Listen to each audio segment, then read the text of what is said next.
All rise.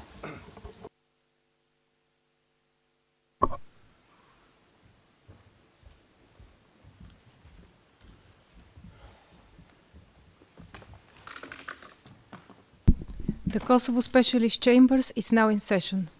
Please be seated.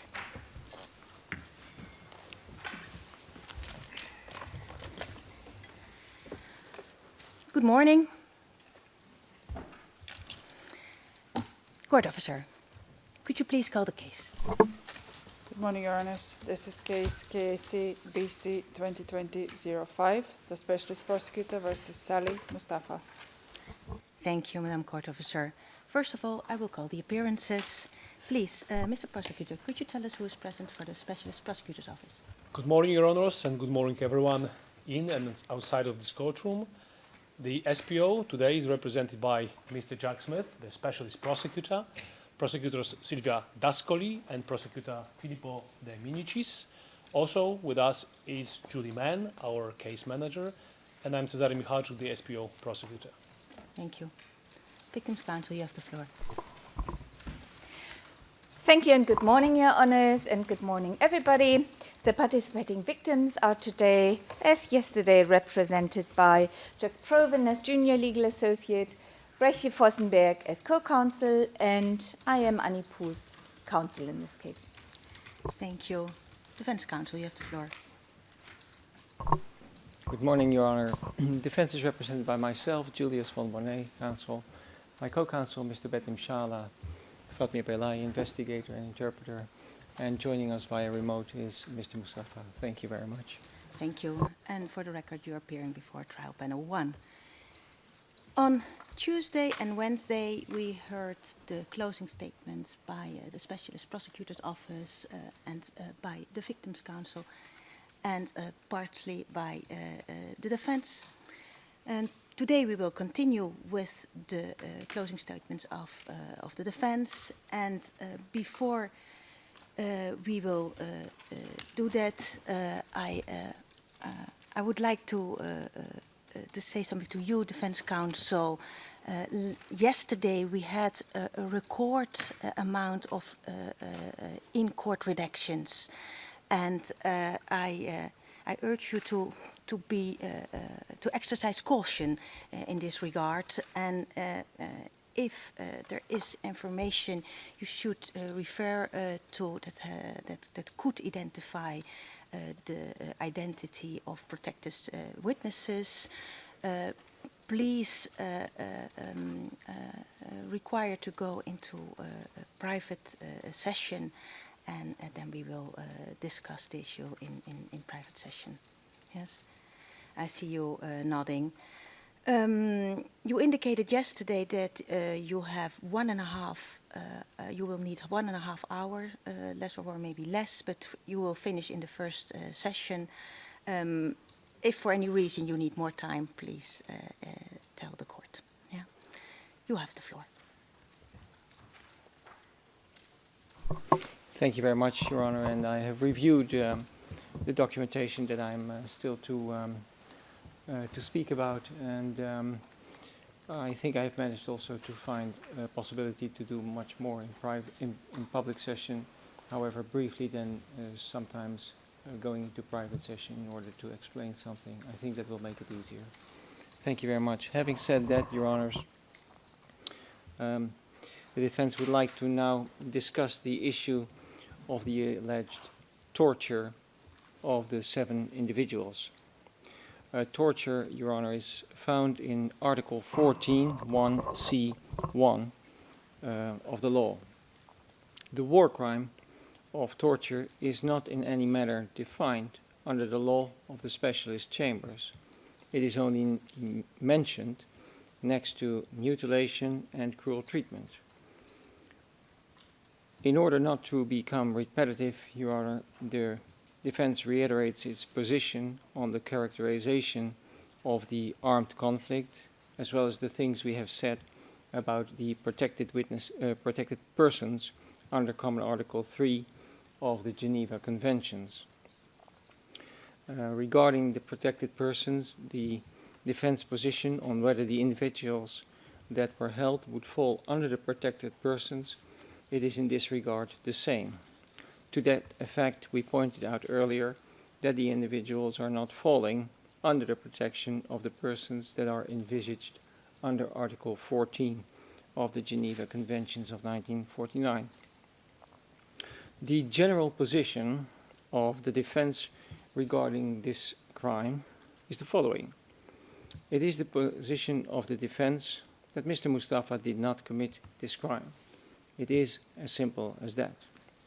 He was not aware of the fact that these people were in fact detained, or for what reason they might have been detained.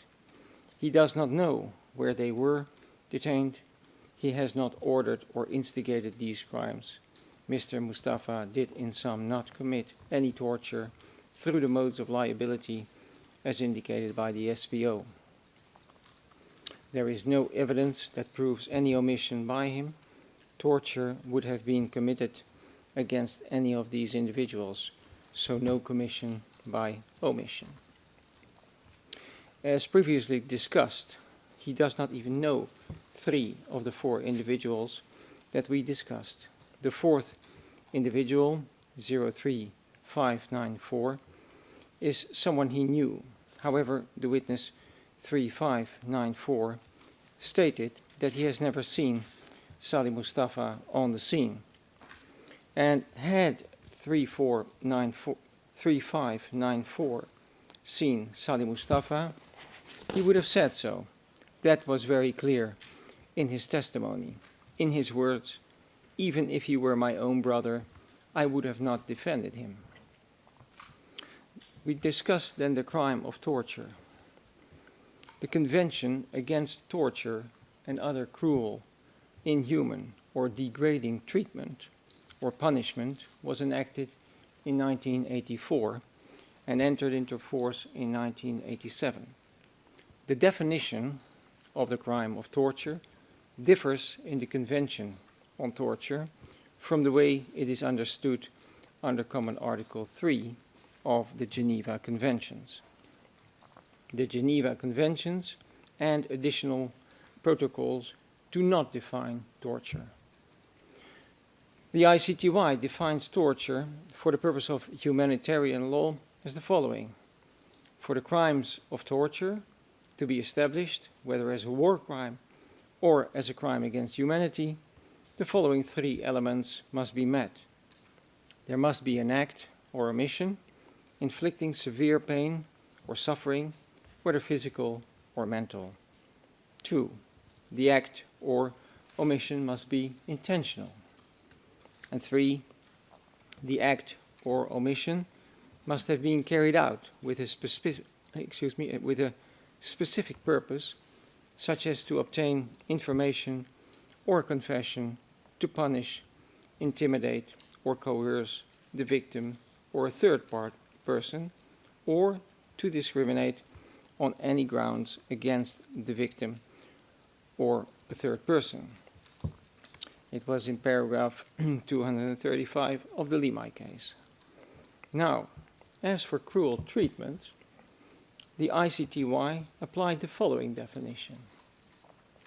In the same Alibi case, paragraph 231, it concluded, cruel treatment under Article 3 of the statute is defined as an intentional act or omission causing serious mental or physical suffering or injury, or constituting a serious attack on human dignity to a person taking no active part in the hostilities. As to the mens rea, it concluded in the same case that, as regard to mens rea, the perpetrator must have acted with a direct intent to commit cruel treatment or with indirect intent, that is, in the knowledge that cruel treatment was a probable consequence of his act or omission.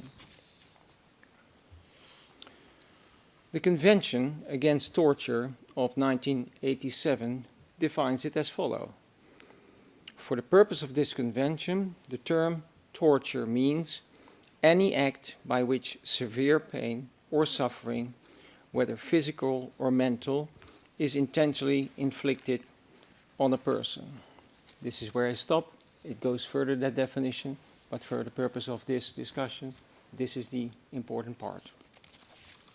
There is a difference between cruel treatment and torture. It comes in two aspects in this issue. The inflicted pain and, on the other hand, the purpose for which the pain is inflicted. In the definition of the Common Article 3 of the Geneva Conventions, according to the ICRC commentary, cruel treatment will inflict serious pain on another person. Even though there is no definition in Common Article 3 of the Geneva Convention with regard to torture, and the commentary of the ICRC to Common Article 3 on this subject does not seem to take a clear-cut decision, the defense is of the opinion that the right determining factor must, for inflicted pain, be severe, so that it is severe pain. The reason is simple. The defense adheres to the Torture Convention. In the Torture Convention, as well as Common Article 3 of the Geneva Conventions, regarding the inflicting pain, is that the perpetrator must inflict severe pain. With cruel treatment, the inflicted pain must be serious. So, there is a different standard regarding the inflicted pain. Criteria regarding the difference between the two types of inflicted pain can be the duration, the frequency, the usage of tools, number of perpetrators, whether it is a single act or whether the infliction of pain is repetitive, whether it takes place in daytime or in nighttime. These factors, at least in some form of combination with each other, would inflict severe pain rather than serious pain on a person. We have covered some of these factors when we spoke about the cruel treatment. Yesterday, as you recall, Your Honor, I went for each and every of the individuals. I spoke about what, in fact, they had experienced. So, in that perspective, we are clear on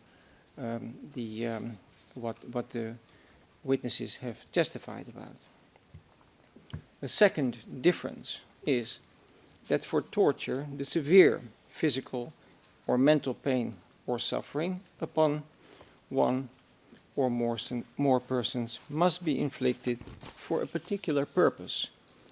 Such purpose amount, among others, obtaining information or confession, punishment, intimidation or coercion, or for any reason based on discrimination of any kind.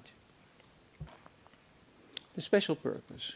Your Honor, when we look at the SBO's final trial brief, we believe that the SBO envisages the same definition of the crime of torture as it is understood under the Common Article of the Geneva Conventions. Right after paragraph 307, the SBO final trial brief, the SBO listed the aims for which the infliction of severe pain or suffering.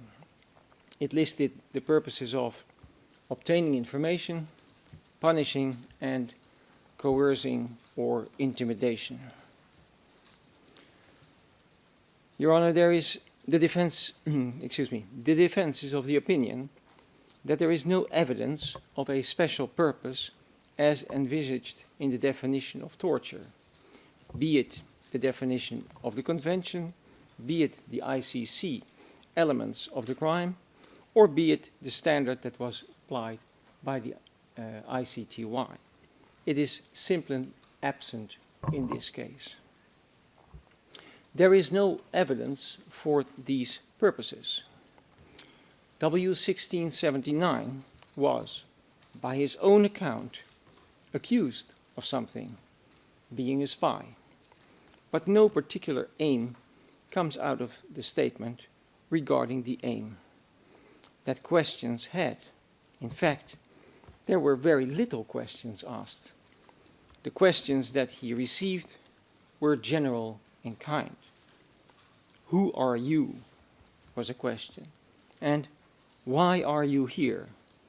Or why are you lying? Or tell me why you are here. Statement 4th of October, page 867 and 868 of the transcript. The questions, Your Honor, clearly indicate no particular aim at all. Therefore, we can say there was no special purpose that was aimed by whoever asked the questions. Witness 03593 was, by his own account, accused of something, namely being a collaborator. He was asked whether he, that is 3593, knew some thieves.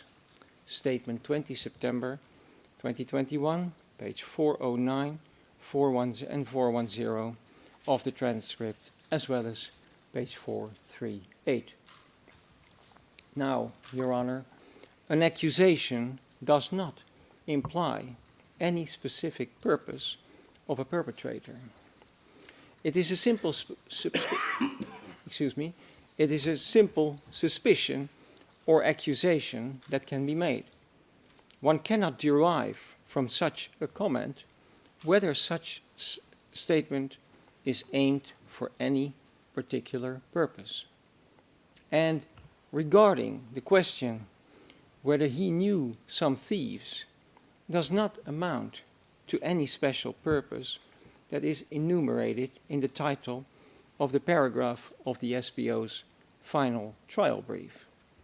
One cannot derive, that is, that this kind of question is aimed for obtaining any relevant information or that it is aimed at punishing, coercing, or intimidating.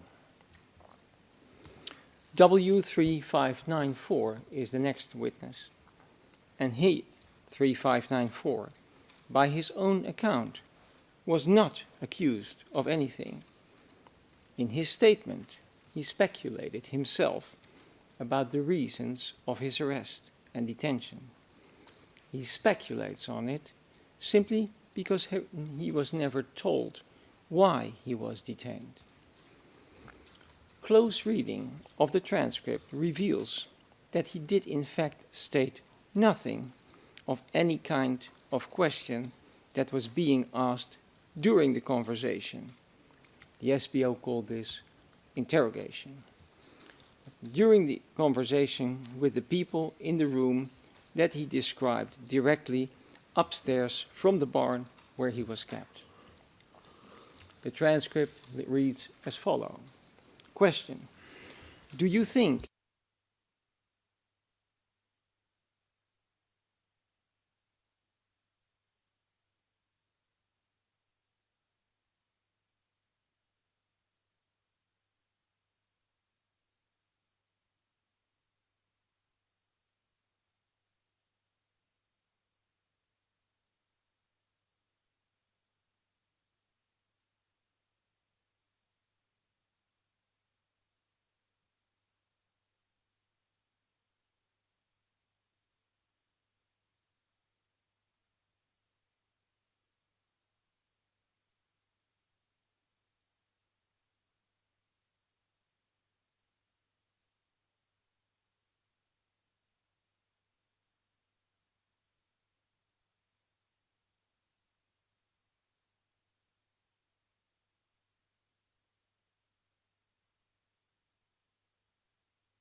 he was in fact interrogated at all, nor can be established that any question would have been asked for any special purpose, as enumerated in the title of the paragraph of the SPO's final trial brief. One cannot derive that this kind of question is aimed for obtaining any information, or that it is aimed at punishing, coercing, or intimidating. The next witness, Your Honor, is 4669. Defense counsel, I would like to go into private session for Yes. a short moment. Madam Court Officer, could you bring us into private session, please?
Your Honors, we're back in public session. Thank you, Madam Court Officer. Defense counsel, you have the floor. So we are still in private session, Your Honor? No, we are now Oh, sorry. in private session. Okay. You have the floor. Yes. Then I would ask to go into private session. Yeah. Madam Court Officer, It's a little bit... private session, please?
Your Honors, we're back in public session.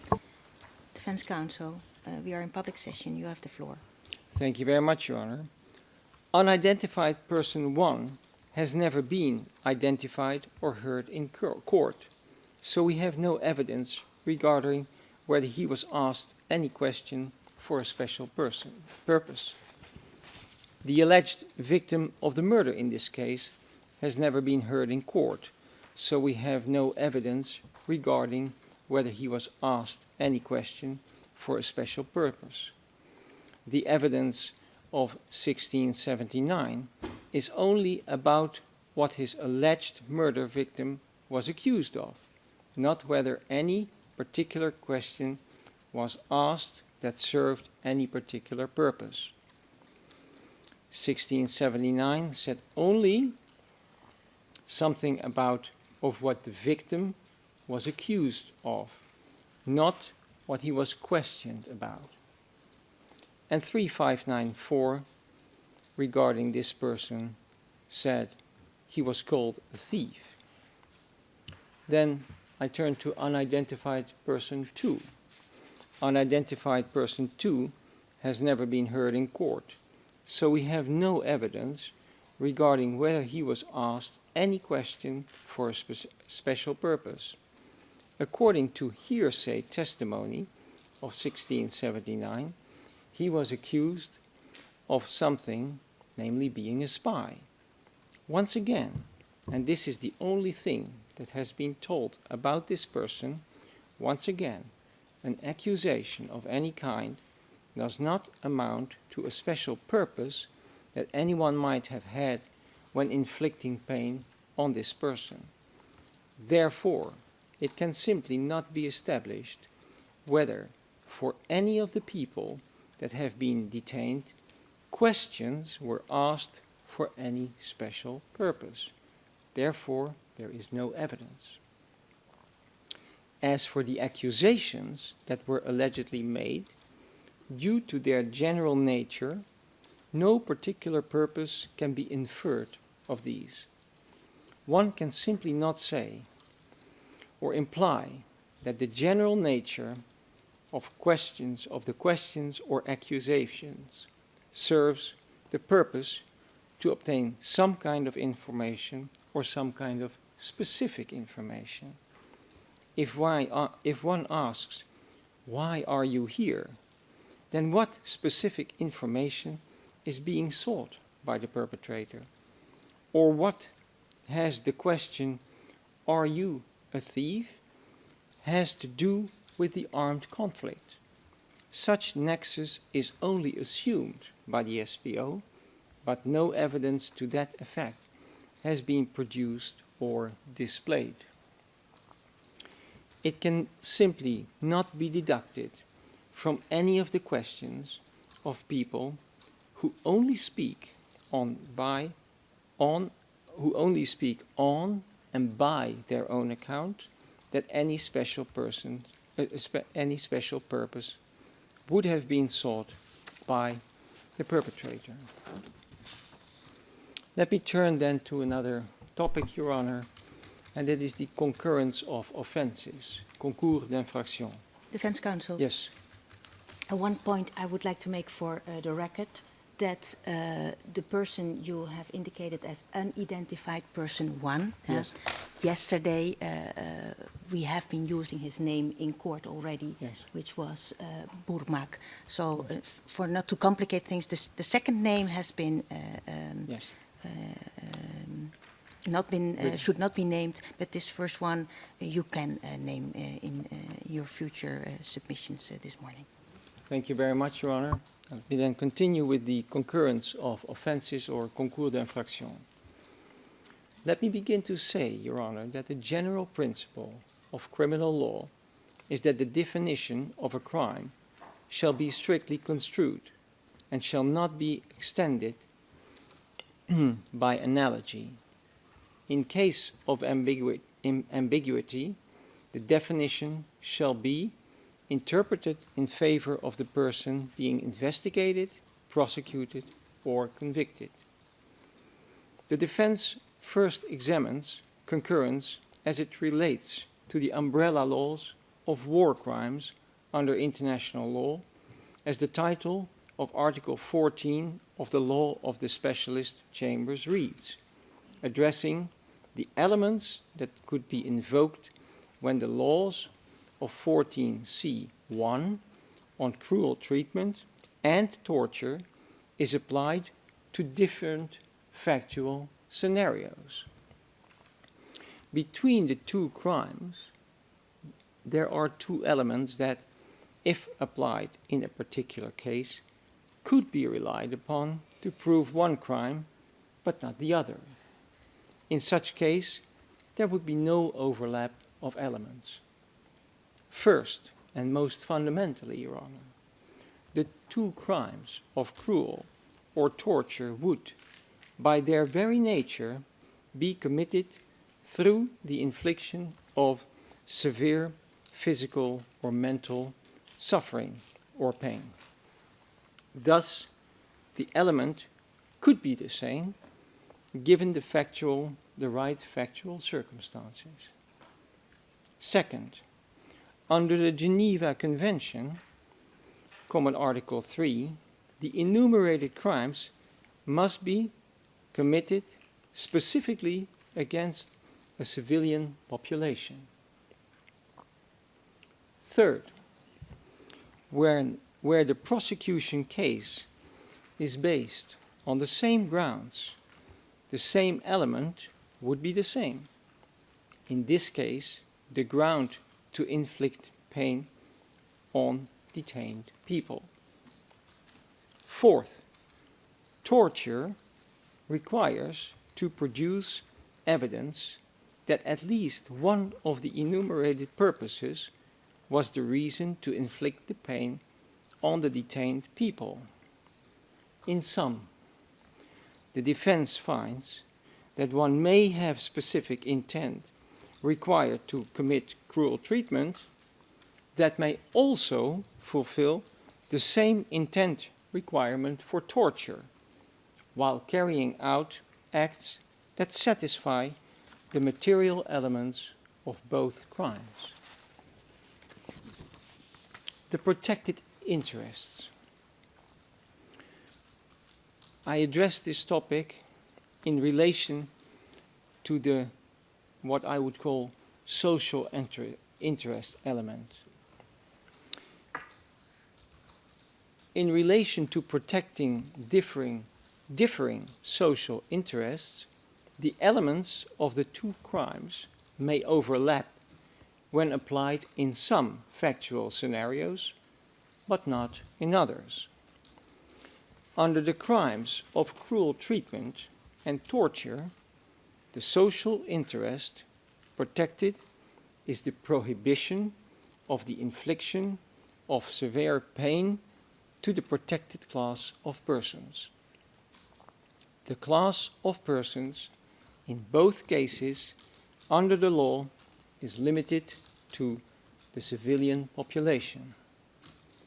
Therefore, where the status of the victims and the elements of the crimes are the same, however, the criminal offenses of the law, and that is 14c(1), may be said to protect the same social interest.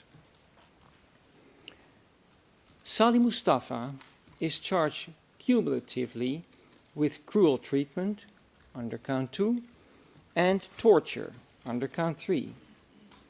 In the instant case, the accused person allegedly participated or ordered infliction of severe pain committing crimes in slash. The prosecution alleges that Mustafa intended to inflict severe pain or suffering upon people that were detained in slash. Evidence is submitted by the SPO that the infliction of pain for which the accused was responsible and was perpetrated against civilian population. But the conduct relied upon to prove the two crimes was the same: the physical and mental elements. The prosecution's case is based on the accused the prosecution's case is based on the accused's objective to inflict pain or suffering on detained people in Slash. The same acts, the very same acts or omissions, serve as the basis for the prosecution case in both of the two types of crimes in question.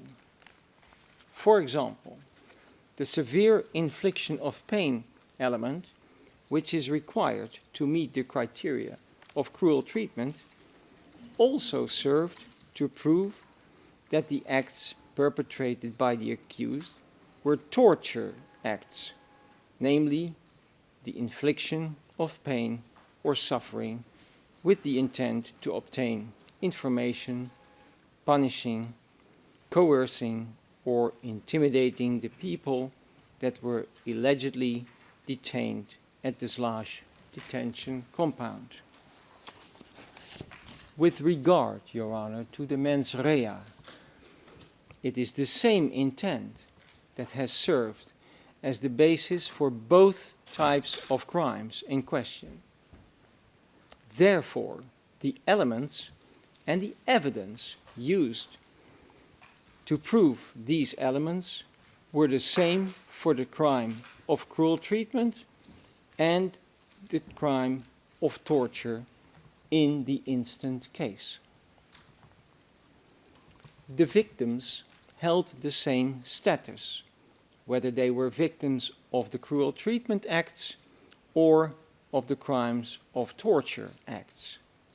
Thus, in this case, the same evidence established that the act of the accused were intended to inflict severe pain to civilians under cruel treatment and equally served as evidence of the torture acts against the same civilians. Therefore, Your Honor, in the instant case, the social interest protected, that is the prohibition of the infliction of severe pain or suffering of civilian population, was the same for cruel treatment and the crimes of torture and murder under Article 14c(1) of the law of the specialist chambers.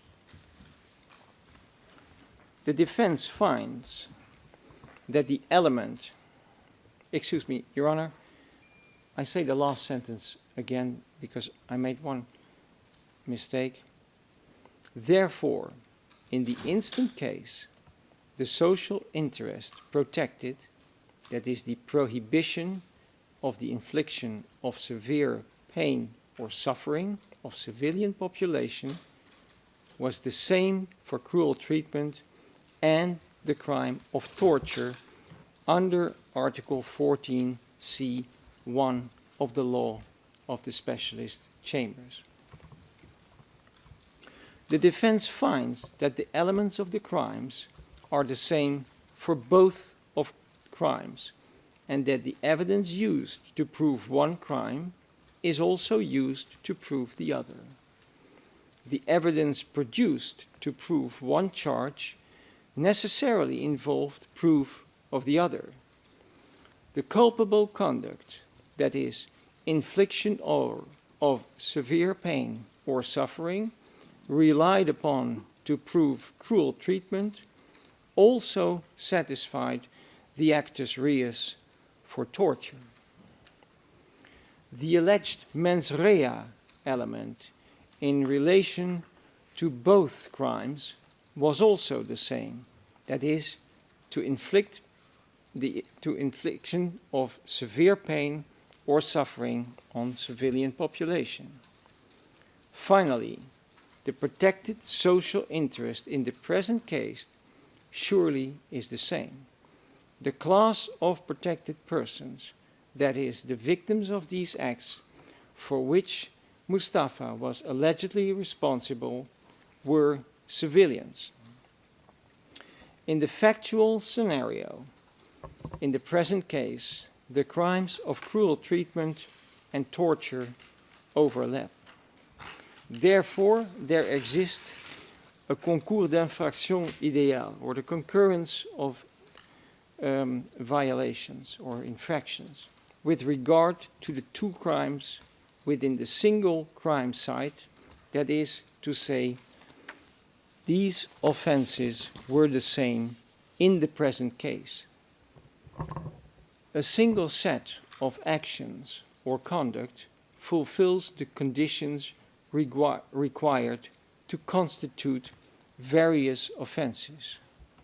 The prosecution, Your Honor, used the same elements to prove both types of crimes as they applied to a single crime site. In the context of the present case, the two crimes in question protected the same social interest. Therefore, the count of cruel treatment is subsumed fully by the count of torture, and maybe vice versa. That is to say, they are interchangeable as they are based on the same prohibited conduct. The defense, Your Honor, is therefore of the view that the circumstances in this case, as discussed above, do not give rise to the commission of more than one single offense. The scenario only allows for a finding of either cruel treatment or torture. Therefore, if one of the crimes is established against the accused person, then he cannot simultaneously be convicted for the other crime. This would be improper, as it would amount to convicting the accused person twice for the same offense. If the prosecution, Your Honor, if the prosecution intended to rely on the same elements and evidence to prove both types of crimes, it should have charged in the alternative. Or the prosecution should have distinguished between the individuals, to which individuals the particular conduct amounted in cruel treatment, and to which individuals the particular conduct amounted to torture. As such, these cumulative charges are improper and untenable.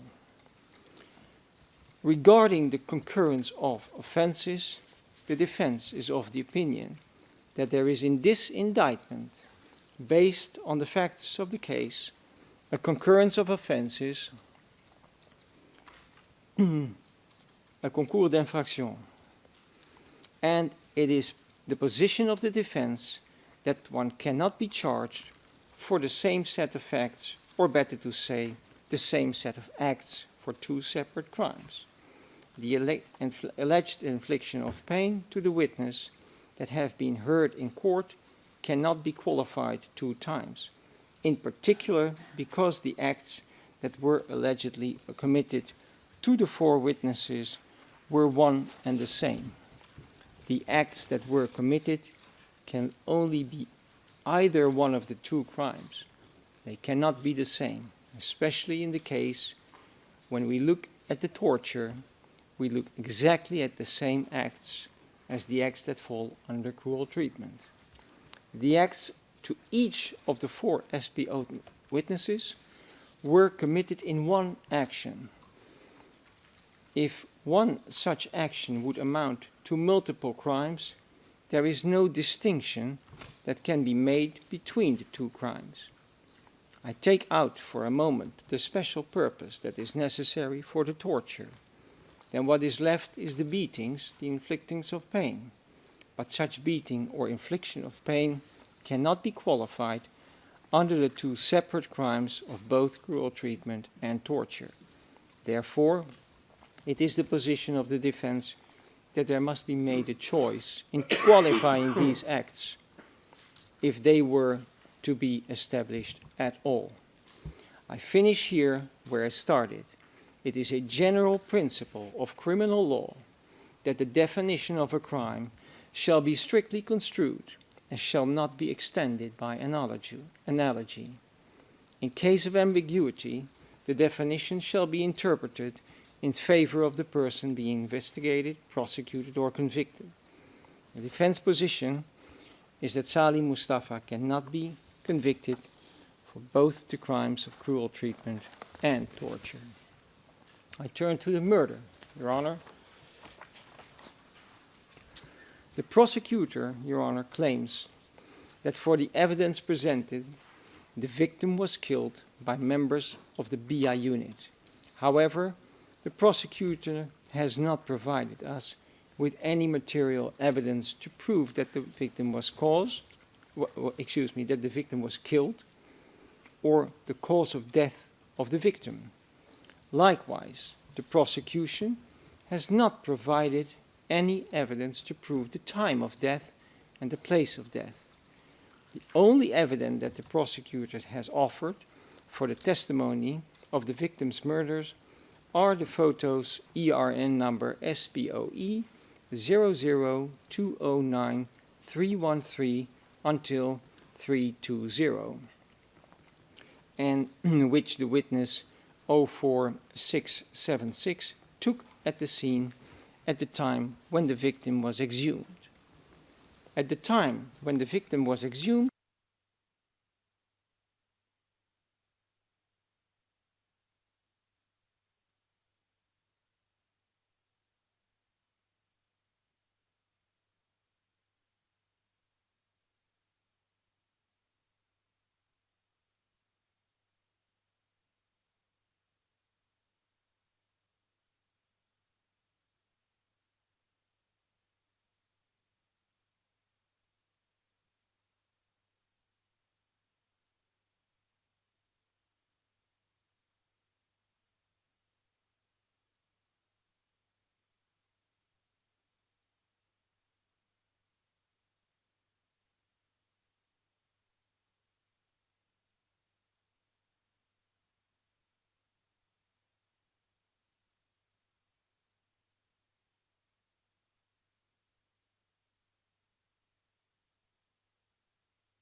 be here. No, there has never been a post-mortem examination of this corpse, that is. And in page 1620, on page 1620, this person stated, it's a hole which was observed and marked as being suspicious, as being something unusual in the corpse. The corpse had started its decomposition process, so it is very difficult to conclude what this hole in fact is.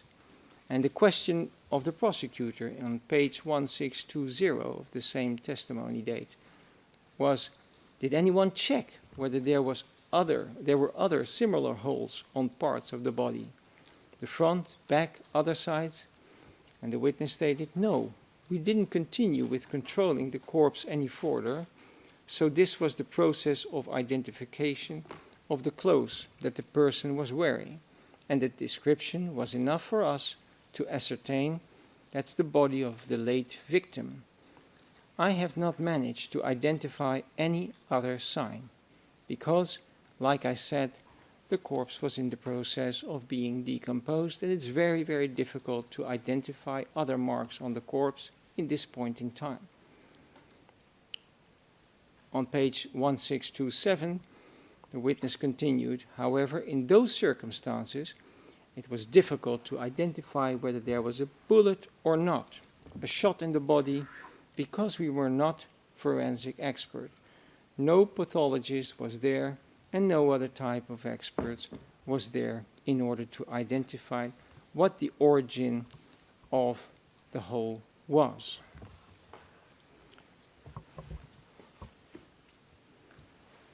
The testimony of the witness also proves the fact that the grave in which the victim was buried was not hidden, and it was easy to identify the grave. Thus, the witness in questioning of the defense declared on page 1631, my initial impression on those two branches put on top of each other was a means of identification. They are not there to conceal something or to conceal a grave in any shape or form. There are other ways and means of trying to conceal all traces, erase all traces of a burial site. So this is the meaning of those two branches on top of the burial site. Your Honor, I move to another topic, which is the matter of the SBO's shift in the location where the people were kept.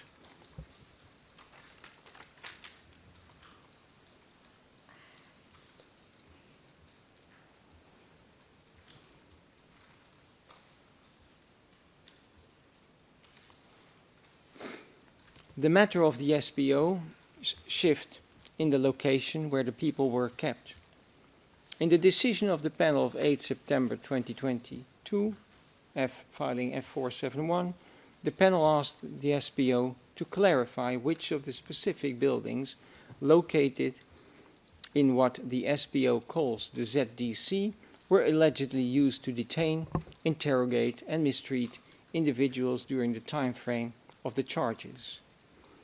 The indication that the SBO gave was that it was building 4A where most of the individuals were detained. The SBO says that there were 6 in this building. Next to the building 4A, what we call the ODA, that is to the right of building 4A, the same 6 peoples were held in the basement of it, the ODA. According to the SBO, 6 individuals were mistreated in building 4A as well as in the basement of the ODA. As for interrogation and mistreatment, this was on the upstairs part of the ODA. The SBO has shifted its position from 1 building to 3 buildings where people were kept. All the SBO witnesses have been interviewed by the SBO about 1 single building, and not with 3 buildings. The SBO deceived the defense, or misguided the defense, by suddenly changing the location from 1 location to a couple of others. We will deal with this issue in a chronological order of events. We begin with the confirmation of the indictment. The pre-trial judge confirmation of the indictment. When the SBO filed its material for the pre-trial judge for the getting the indictment confirmed, even the pre-trial judge assumed it was a single building in which the people were detained.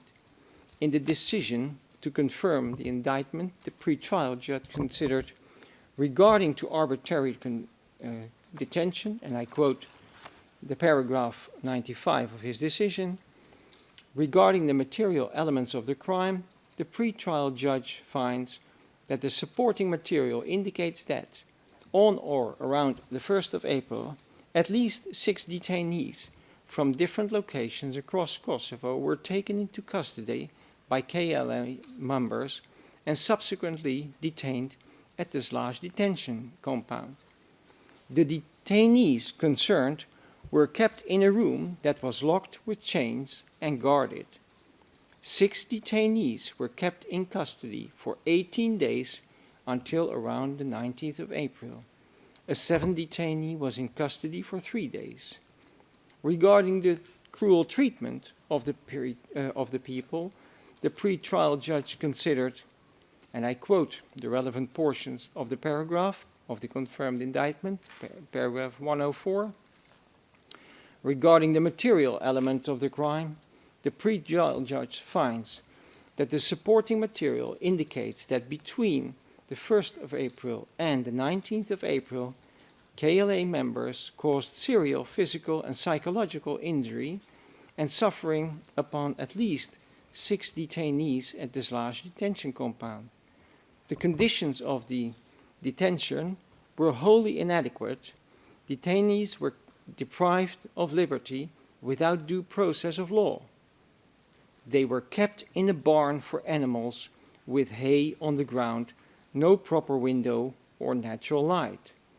Food and water was insufficient and not provided regularly, to the point when detainees were freed, they could not stop eating food. Detainees had to sleep on the ground, in water puddles, and in cold conditions. They had no access to toilet or fresh water, and had to relieve themselves in a bucket in the barn.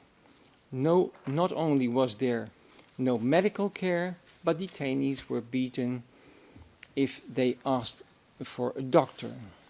Paragraph 105 reads, the detainees concerned were beaten almost daily, sometimes twice a day, both in the room where they were kept and in another room situated upstairs.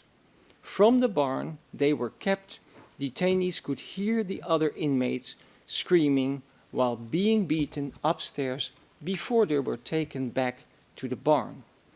Lastly, I want to say that the defense has no position when it comes to the confirmation of the indictment. The pre-trial brief of the SPO, that's filing F88A01, given to the defense on 11 October. In the pre-trial brief of the SPO systematically indicated that the witnesses were held in one place and were interrogated upstairs of the same place. Paragraph 30, the SPO stated in its pre-trial brief, the evidence will show that the prisoners were kept on the ground floor of the building, singular, used by the BIA. So, were kept on the ground floor of the building, and I say singular because it is in the singular, not in the plural, used by the BIA unit as their base. This building, singular again, formed part of the Slash detention compound where the crimes alleged in the indictment were committed. How clear can it be that the SPO only envisaged one building? They stated it in their own pre-trial brief. But another example we find in paragraph 35. The SPO wrote, as noted, he also admitted staying at the house in Slash where BIA soldiers slept numerous times during the indictment period and where the crimes alleged in the indictment took place. Another example in paragraph 64, the SPO wrote, the detainees were kept in the stable of an old house, a sort of barn for animals, which was locked with chains. The door was guarded. The place was in poor condition, with hay on the ground, no proper window, and no light or air coming in from the outside.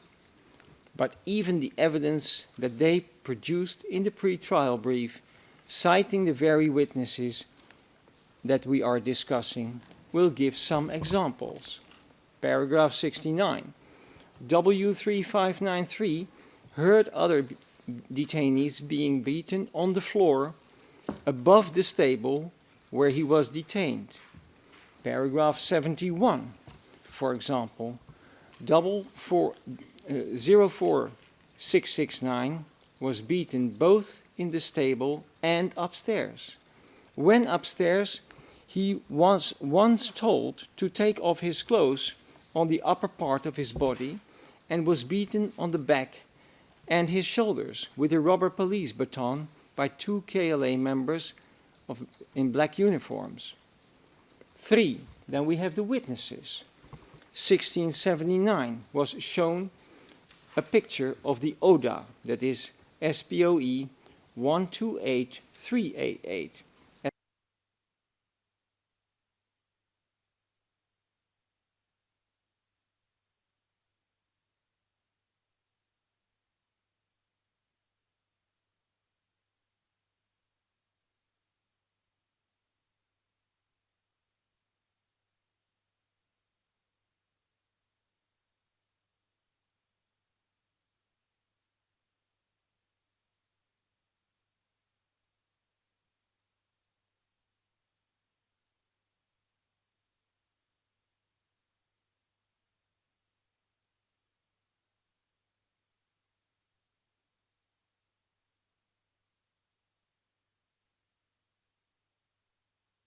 building 4A or building 5, or whether he was kept in any other building than the ODA building. In the same interview, the SPO on page 10, with this witness, he was shown another photo. SPOE 00128-395 is the other photo that was shown to him. It is the photo of the door of the ODA. On page 11 of the same interview of the SPO, he was shown SPOE 00128-392. He stated about the photo that he had been kept in the basement of it. No question was asked about building 4A or building 5, or whether he was kept in any other building than the ODA building. He was also shown a photo of the defense, DSM 00031. Again, the same.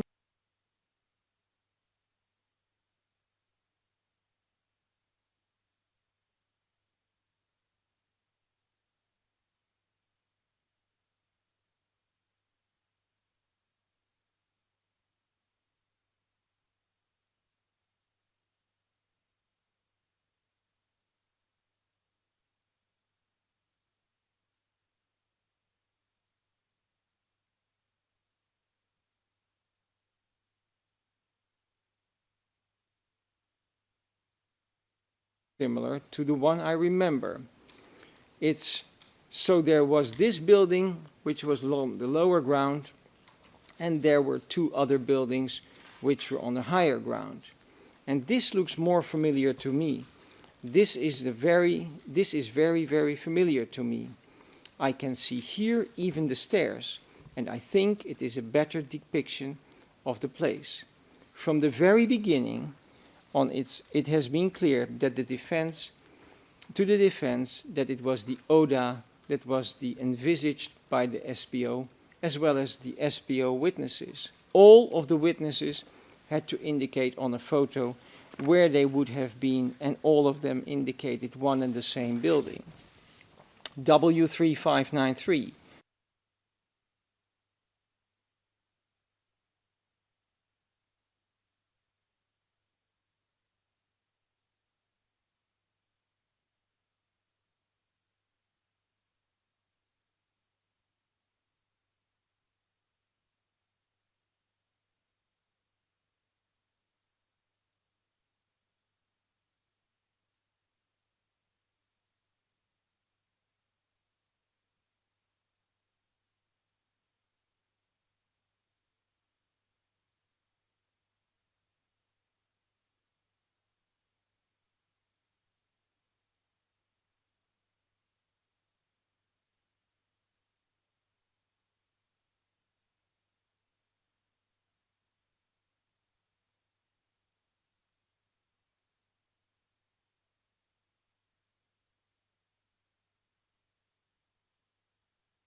Mr. Witness, the question is asked, are you sure about this? This building that you recognize, is that as the one that you were detained? To be honest, when I was taken there my eyes were closed. I was taken there. I was taken there as my eyes were covered, closed. I did not know where they were going to take me. So how do you know that it is this building? Answer: because I recognized the door.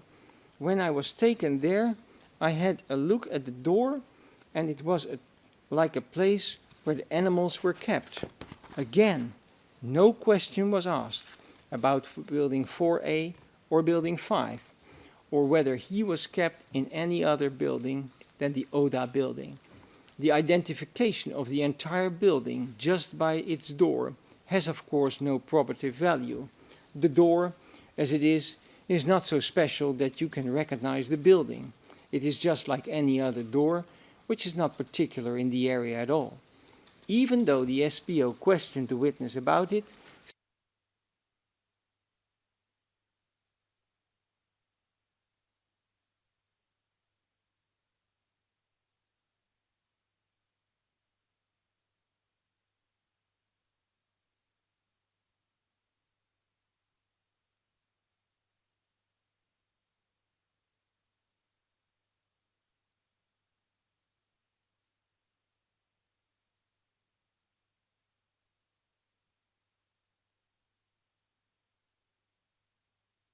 they detained me there for about 3-4 days. I do not remember. This place was nearby this building, and I was beaten up there. I can never forget about this. So you were beaten in this photograph? Yes. 3594 then. Defense counsel, may I remind you not to cite the dates of the prior statements, so only the year-end numbers. Right, Your Honor. Yeah. Please proceed. 3594, Your Honor, did not say, was not shown any photos. Then I turn to 4669. In his submission regarding the panel's question, the SPO filed a document, F00471. In that document, page 3, the photograph SPOE 128388 with the blue circle is shown on the top of that page. However, the witness stated during the testimony that, and I quote, "Mr. Witness, there's a dark blue circle around the two buildings. Is that the place? And circled by yourself?" Answer: "The drawing, I do not remember that I have done that. So probably someone else done that." He asked first on whether this was the place, and probably they have encircled the place. Transcript 10 November, page 1471. The witness was shown in his interview by the SPO at the time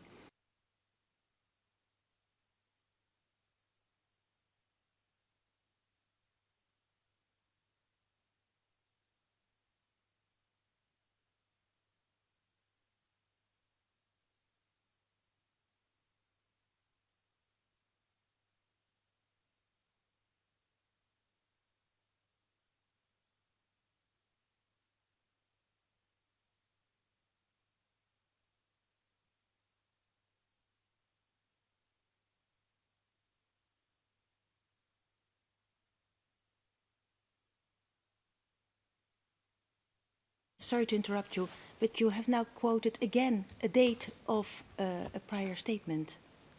but Is it possible I'm sorry, Your not? Honor. Yes. We cannot keep up Yes. at this pace. Yes. The colleagues are only redacting at the moment because Right. you have mentioned several.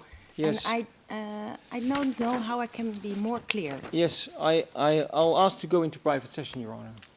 But you Yes. can just state it without the date. Is that not possible? You can make reference to a number without a Okay. date. Sorry. Yes, I'll do that then. Sorry. I'm not always sure that when I quote just the year and number that it would be referring to a prior statement that would indicate something. But I will do that, Your Honor. But if my general request has been from yesterday on not to quote dates, Yes. but just to give the number, then please adhere to my instruction. We have given it a thought. Yes, Your Honor. Please proceed. I'm sorry. Apologize, Your Honor. At the time that he was shown the album in that interview, he indicated photo 28407, 001 28407. So that is in fact a different photo. Therefore, he was commenting on a different photo. SPOE 128407, because there is no indication by the interview which photo he exactly encircled.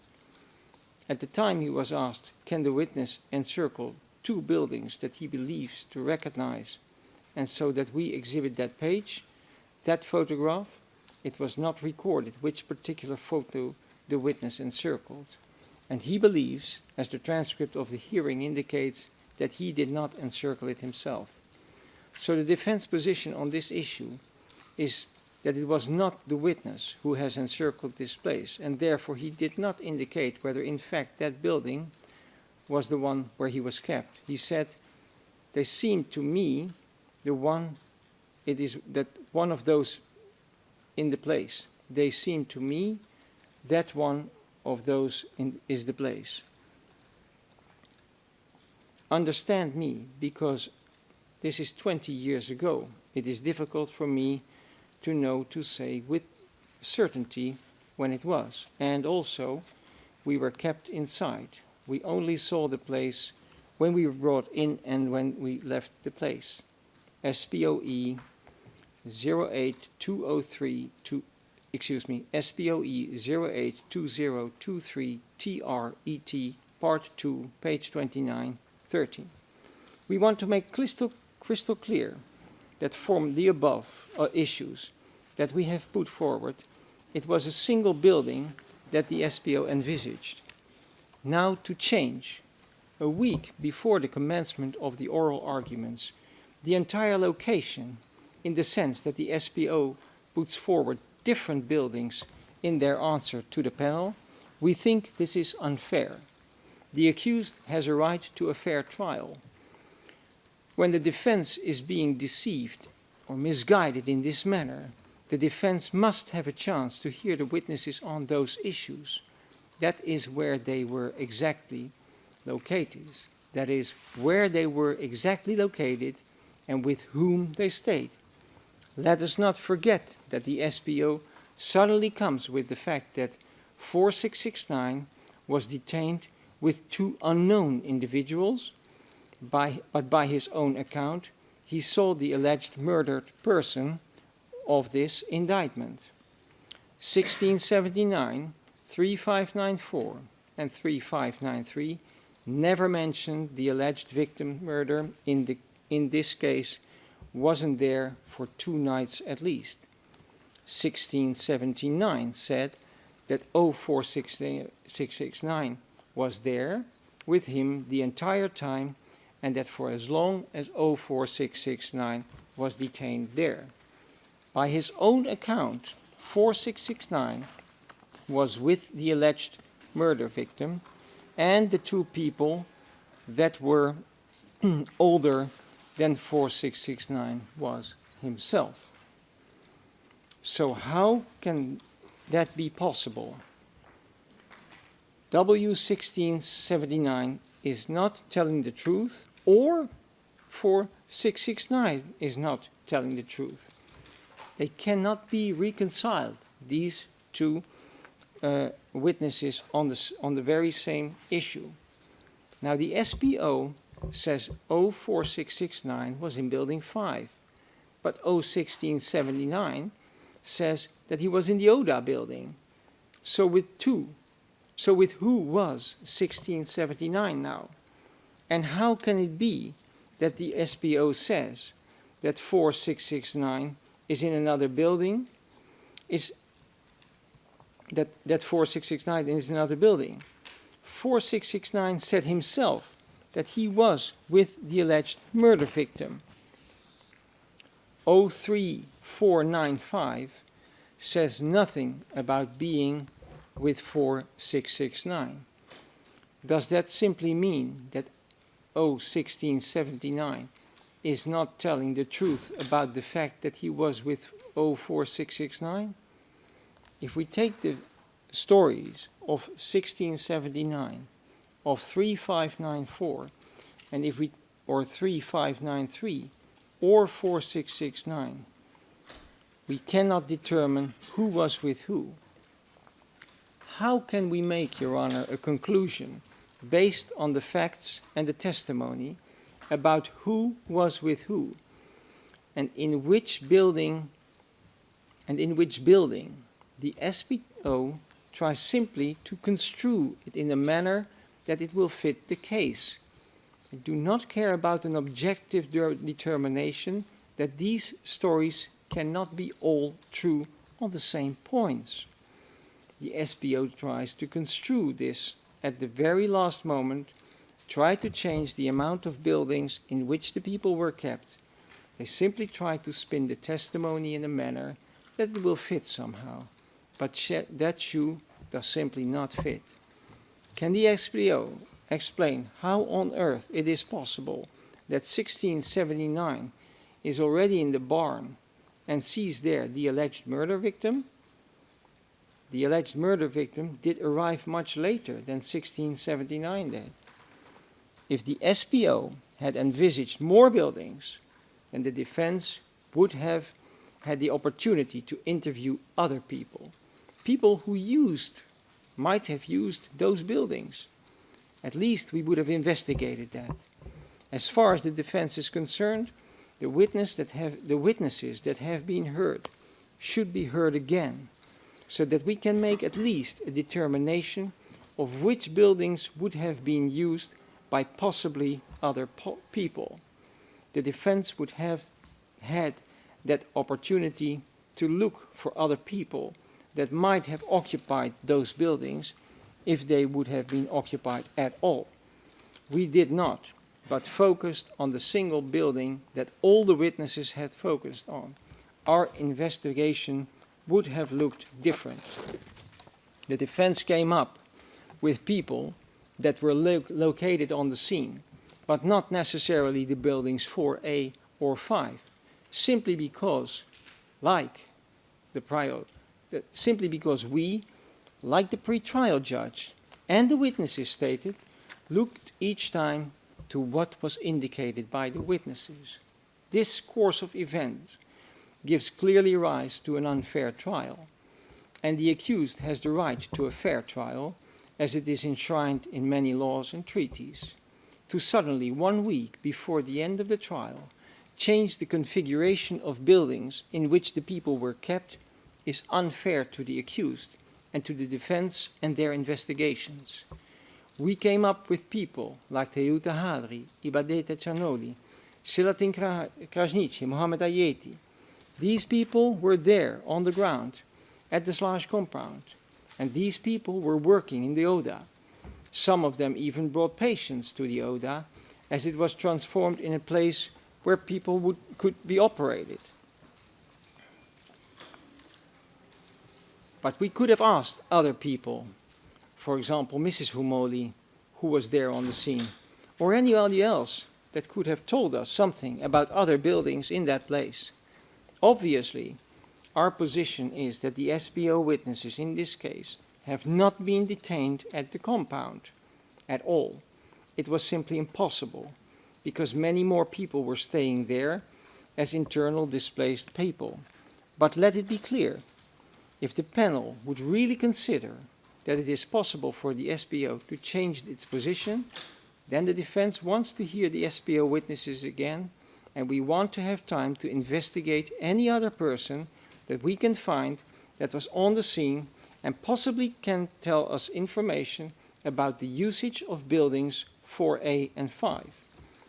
It is the defense position that one cannot change the rules of the game when the game is halfway played.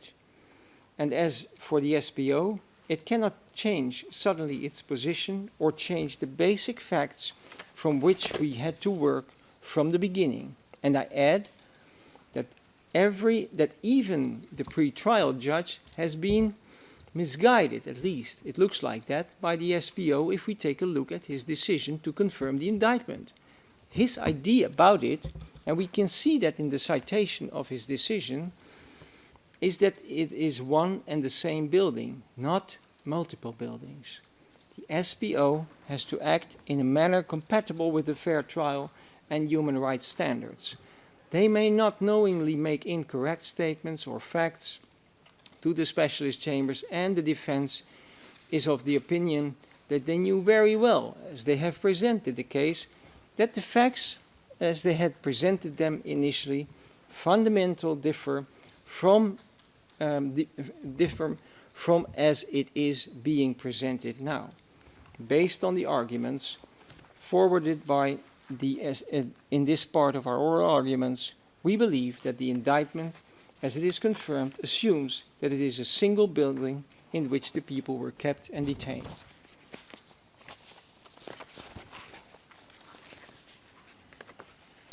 Okay. Yeah, okay. The identification of Salih Mustafa by the victims.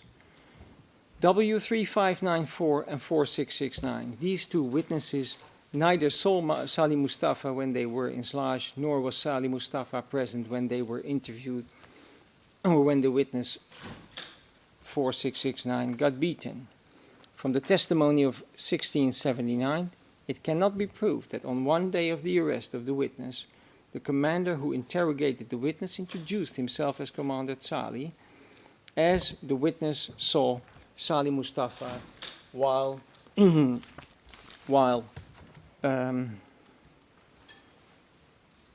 excuse me.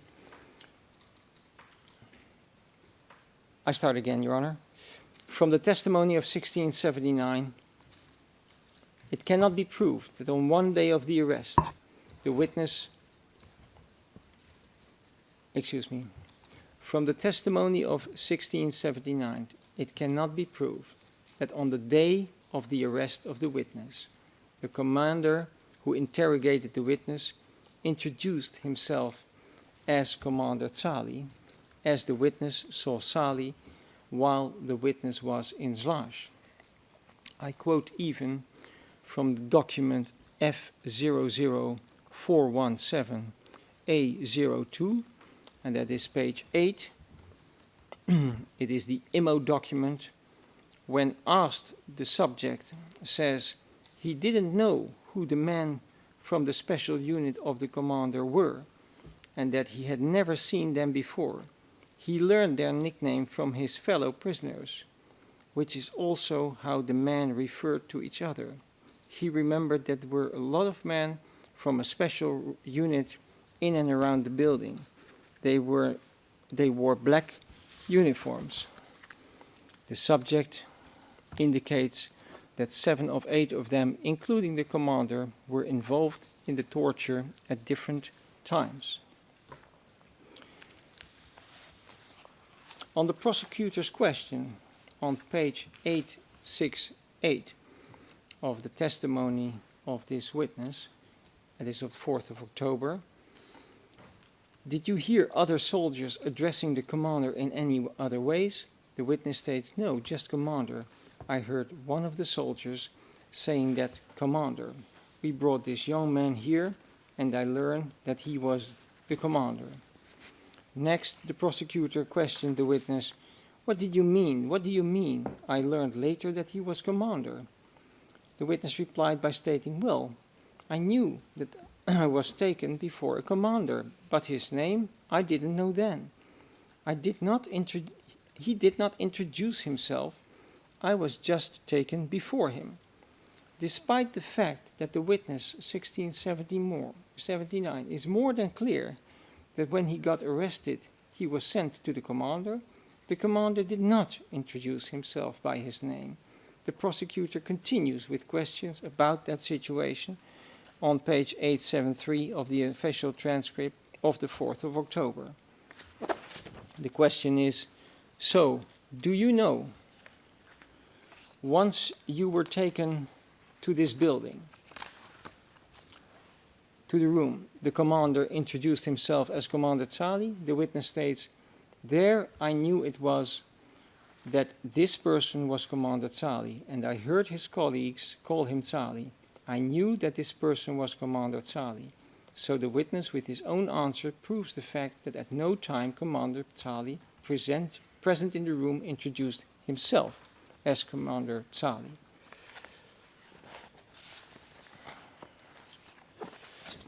The testimony of 3593 does not in any way prove that the witness has identified Salih Mustafa or Salih in the period of time of Inslash.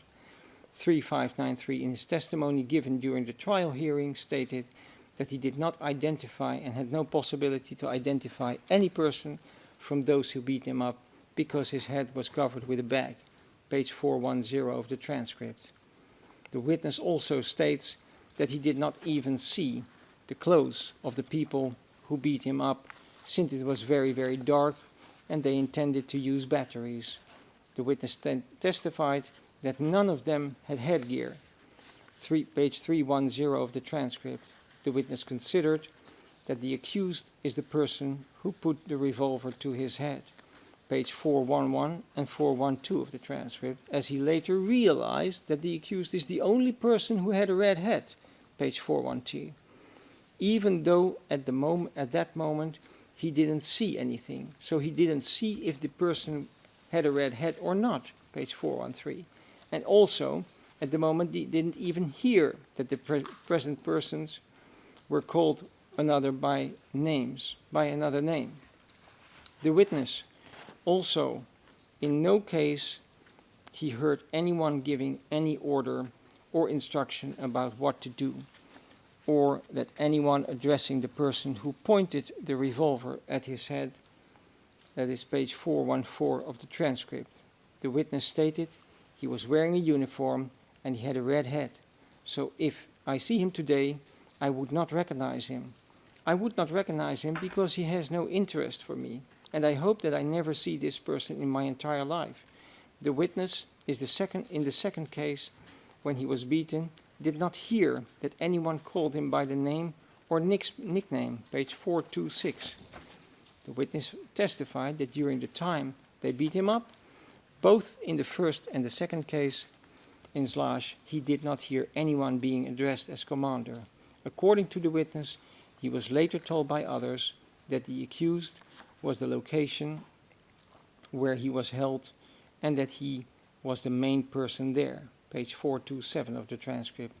The witness in the first beating did not hear that anyone gave an order, nor did the witness in the second beating hear that the person with the red head and the baseball bat gave anyone any order. It's page 430 of the transcript. And on a question of the presiding judge, were the soldiers wearing masks in that place in Slash? Were you detained? The witness said no. Further, he was confronted with an earlier with SPOE 00127-751 and SPOE 127752, and stated, I don't deny it. I could have said that, but again, I'm telling you that I don't think that he had a mask. I wasn't able to look, but I don't think he had a mask. Presiding judge of the panel, further on page 678 of the transcript, asked the witness, yes, but then, and that is at the time that I just cited, that is the year that I just cited, the SPO numbers from, you said, I don't know who was the supervisor. My question is, why didn't you say then the name you had heard 1 month after your release? The witness, on page 679 of the transcript, stated, well, my God, I really don't know why I did not mention it. Whether I forgot, because even if you asked me what I said yesterday, I might forget. I was asked 200 times about the same things. But as I said, I learned the identity of the person who was there 1 month after my release. Presiding judge on page 680 of the transcript asked again, maybe you forgot to tell them the truth. Is that what you want to say? And the witness, that you didn't tell the truth at that time in that statement. And the witness stated, yes. The witness further stated, there was no need for me not to tell the truth. But I'm saying again, I forgot. Maybe then, and then I remember that I saw that I verified the identity a month later. presiding judge on page 680 of the transcript asked the witness, but you were asked explicitly, and when you said, no, I don't remember, I don't know, you didn't say, I don't remember. Excuse me, you said, I don't know, okay. Could it be that you were afraid to tell the truth to them? The witness stated, no, there was no need for me to be afraid of them. There was no reason, and I'm here to tell you the truth, not to lie. Lastly, on page 681 of the transcript, the presiding judge asked, but can you understand that from the view of the panel we are trying to understand why at a certain moment in time you say one thing, at another moment in time you say another thing? The witness stated, that can happen only when one forgets or when he doesn't know or when he or she is mistaken. The last issue, Your Honor, is the... No, I understand. I just want to say... Last issue now, Defense Counsel. It's 11 o'clock and that's the moment for the break. What are the topics that you have still left for the panel? The answers to the 4 questions. The answers to the questions. The answers? The answers to the questions that the panel has asked. Okay. That's all. Okay. And that's, I think, 10 minutes or so. Very It's, well. 2-3 pages each time. For, no, but we have to respect the break times. Only in case of necessity we will do it more. But we have still a whole day in front of us. Yeah. So what we will do now is we will adjourn the hearing for half an hour. We come back at 11:30 and we proceed. Thank you very much, Your Honor. All rise.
All rise.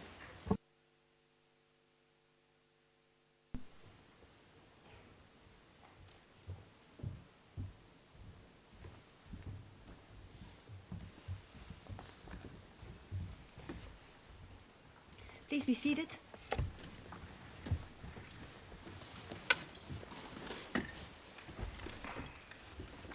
Welcome back. Defense Counsel.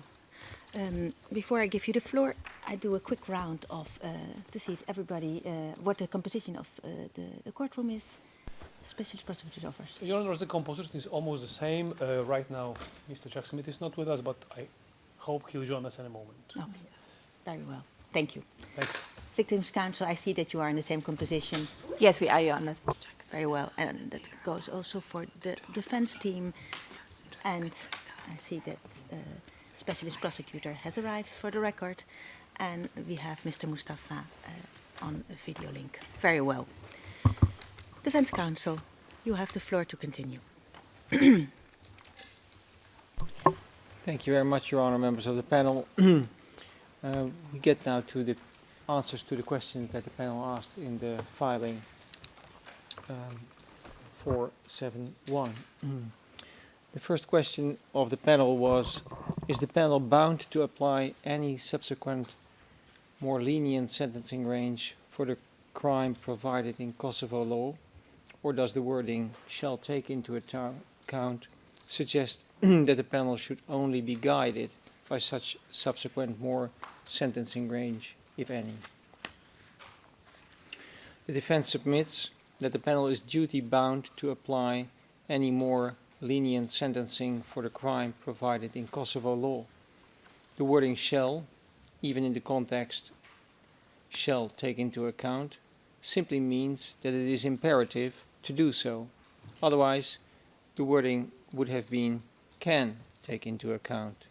So, shall take into account has an imperative character. Taking into account is something that can be surpassed by saying we can or we cannot take into account. Shall means that there is an obligation to do so. The Kosovo Specialist Chambers is a national court. It is not an international court or a court which was established by a multilateral organization. It is not founded on a multinational or multilateral organization instituting this court. It is a chambers that are within the Kosovo law. The Assembly of the Republic of Kosovo, based on Article 65(1) of the Constitution of Kosovo, has approved the law of the Specialist Chambers. The Specialist Chambers operates within the justice system of Kosovo. Therefore, it is logic that when Kosovo court adjudicates cases, they cannot set aside the laws as applied in Kosovo. Then the answer to question 2, Your Honor. Article 44, 2b refers to any subsequent more lenient sentencing range for the crime provided in Kosovo law. And the question is, in case the crime of which the accused is adjudged guilty is not provided in Kosovo law, but only in customary international law, what other body of applicable law, if any, should the panel consider to determine if there is a subsequent, more lenient sentencing range for such crime? The defense, Your Honor, submits that the panel should apply the law of the land which was in place during the period of the indictment. As the law of the land had not yet been replaced by any Kosovo law, this means that the law of the land was the criminal code of the Federal Socialist Republic of Yugoslavia.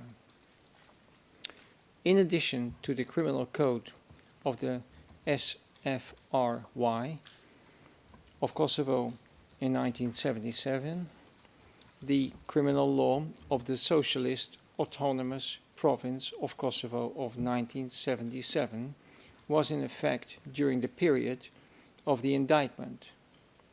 whether this was still in effect is irrelevant, as this law applies to one of the SFRY, the Socialist Federal Republic of Yugoslavia Code, for its application of punishment. In the determination of punishment, Article 6 of this law discusses the purposes of sentence. The first paragraph of this article provides the following text: the objective of the punishment shall be achieved by the execution of sentences as stipulated by the criminal law of the SFRY. The defense submits that the guidelines regarding sentencing are in the Yugoslavia Criminal Code under paragraph 1. Having said all this, the defense stipulates that at the time of the indictment, the crime of arbitrary detention did not exist in Kosovo law, and Kosovo, that is in brackets, which was at the time the SFRY law. If a crime is not prescribed by law, one cannot get into any punishment. The concept of nulla pena sine lege, no punishment without a law prohibiting an act, is of course of importance in this context. It is a general principle of criminal law.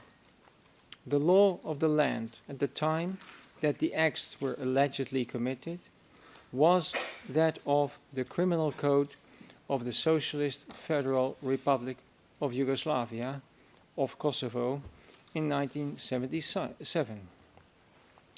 Article 142 describes criminal acts against humanity and international law. It speaks of illegal arrest and detention, and it gives punishment of not less than 5 years or by death penalty. One wonders whether the civilian population, as envisaged by Article 142, is the civilian population of the enemy, in this case the occupying power of Serbia, just as Article 14 of the Geneva Convention prescribes, which we have discussed today earlier. None of the civilians that are in this case detained were Serbs. The people that were detained in this case were from Kosovo. In fact, they were from the Socialist Federal Republic of Yugoslavia. The alleged crimes took place in nowadays Kosovo territory or Yugoslav territory, and therefore the civilians in question were simply staying in their home country.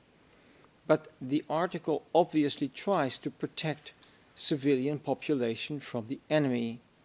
The Geneva Convention in general were and are tailored for both armed conflict of an international character and armed conflicts of a non-international character. These conventions imply 2 or more parties to a conflict. The common Article 3 of the Geneva Convention is directed towards a party of that conflict that prohibits action of a certain kind to the civilian population of the enemy. As discussed earlier, SFRY was in conflict at the time with NATO.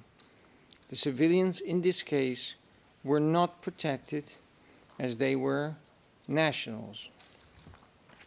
And in addition to that, I would like to add that in maybe 2 occasions, that is 4669 and 1679, were at least people who had been in training. One had even completed, as he said, the training. That is 4669. So as to the status of these 2, one can wonder whether these were actually part of, are protected under Article 3 of the Common, Article 3 of of the Geneva Convention. Then I turn to the answer of question 3. The question is, based on Article 44 to C of the law, in what circumstance the punishment of an act or omission which was criminal according to the general principles of international law recognized by civilized nations would be prejudiced by the application of paragraph 2a and b of Article 44 of the law. The defense submits that the panel that by no means the Article 44(2) provides an option for the court to choose and to pick from. It is not that the paragraph 2, subparagraph A, B, or C could just randomly pick one that the court just might think appropriate. Such interpretation would amount to a random pick, and an accused must have certainty about how and what basis a case, and with it its punishment, is adjudicated. The Kosovo Specialist Chambers is a national court of Kosovo. The specialist chambers are not, for example, like the ICTY, an ad hoc court which has concurrent jurisdiction. The ICTY cannot be compared to the KSC. The KSC law is a national law, albeit it lex specialis. Therefore, Kosovo law is not just an optional choice for the specialist chambers, but a compulsory legal instrument. We can view this even in Article 44 of the law. Article 44 of the law, paragraph 2, prescribes first that paragraph A is to be applied. Subparagraph B and C are connected. This can be read in the plain text of it. The last word in subparagraph 2 is the word and, which indicates that both B and C would need to be applied together or in conjunction with each other. Even so, if subparagraph A and B are applied in conjunction with each other, then still the lex meteor is to be applied as it is enshrined in Article 15 of the International Covenant on Civil and Political Rights, prescribed in Article 15. And I quote, "No one shall be held guilty of any criminal offense on account of any act or omission which did not constitute a criminal offense under national or international law at the time when it was committed. Nor shall a heavier penalty be imposed than the one that was applicable at the time when the criminal offense was committed. If, subsequent to the commission of the offense, provision is made by law for the imposition of a lighter penalty, the offender shall benefit thereby." Thus it has enshrined the lex meteor principle. The defense is of the opinion that Article 44, paragraph 2, and subparagraph A stand therefore on itself. Subparagraph B and C are to be applied in conjunction with each other. It is written in the plain text. As the Kosovo Specialist Chambers is a national court, it follows logically that the subparagraph A stands on itself.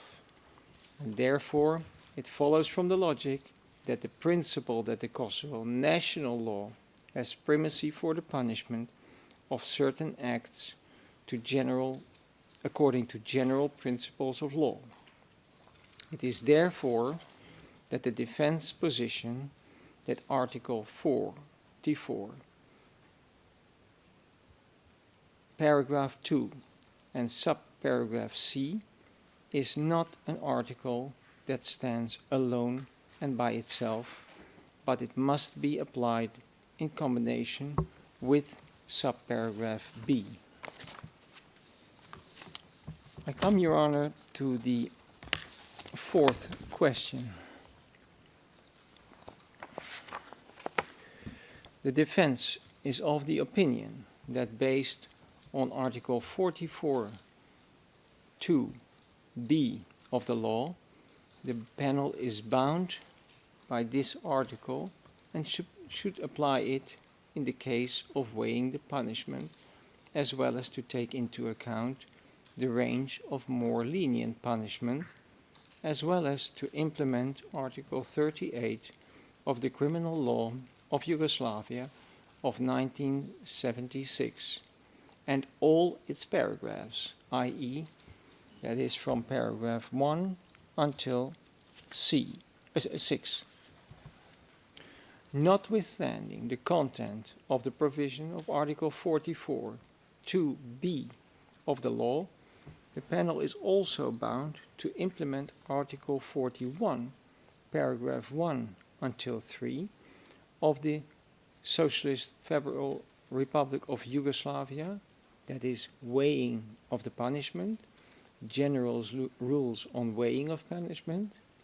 Next, also Article 42, paragraph 1, subparagraph 1 and 2, reduction of punishment of the SFRY Code, Article 43, paragraph 1 until 3, that is the mode of reduction of punishment of the SFRY Code, and lastly Article 48, paragraph 1 to 6, the combination of criminal offenses of the SFRY Code. Your Honor, last observation of the defense as for the oral arguments is on the punishment. The SPO seeks 35 years imprisonment of Salih Mustafa. The defense seeks an acquittal of all the charges of Mr. Mustafa. He has never committed any crime at all. Instead, he has put his life in the line for many people while serving the ultimate goal of all the people of Kosovo, and that is to obtain independence for a people that have longed for their self-determination for a very long time. Mr. Mustafa has endured under very difficult conditions his detention. He has, during that detention, never violated any of the orders that were set by the panel. The contact with his family has been extremely difficult, but he patiently endured the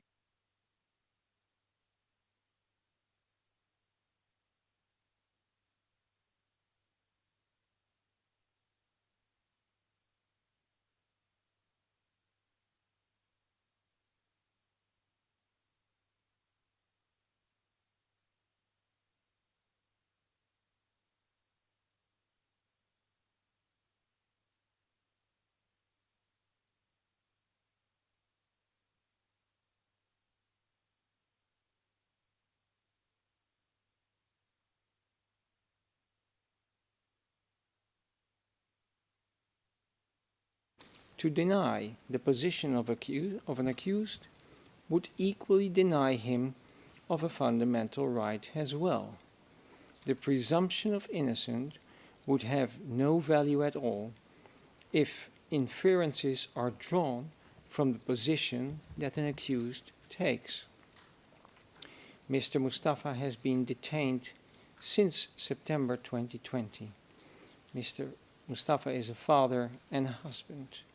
As the defense asks for an acquittal of all of the charges, Mr. Mustafa must be released as soon as that is possible. I wish to stress that the defense and I say that to the prosecution's office, we have never, ever implied or inferred that victims that have testified in this case fabricated any of their stories, as the SPO stated in their statement. We did not do so, we do not do so, we would not do so. So therefore, it is wrong to imply that or to say that. Just the position of the defense is fundamentally different, Your Honor, and we may differ of the opinions regarding the crime site or the alleged crime site, the place where the things took place, and whether Mr. Mustafa would have anything to do with the place where people might have been detained or have suffered any injuries that they might have suffered. So that is to say that in that case, I think the prosecution is wrong to say that. Adjudicating cases like the current one is certainly not an easy task. Justice, of course, cannot be based on emotion or sentiment or compassion of what any kind. Experiences, as painful as they might be, and translated in voiced in testimonies, might blur the vision to adjudicate facts. But ultimately, the court must not judge upon probability or compassion.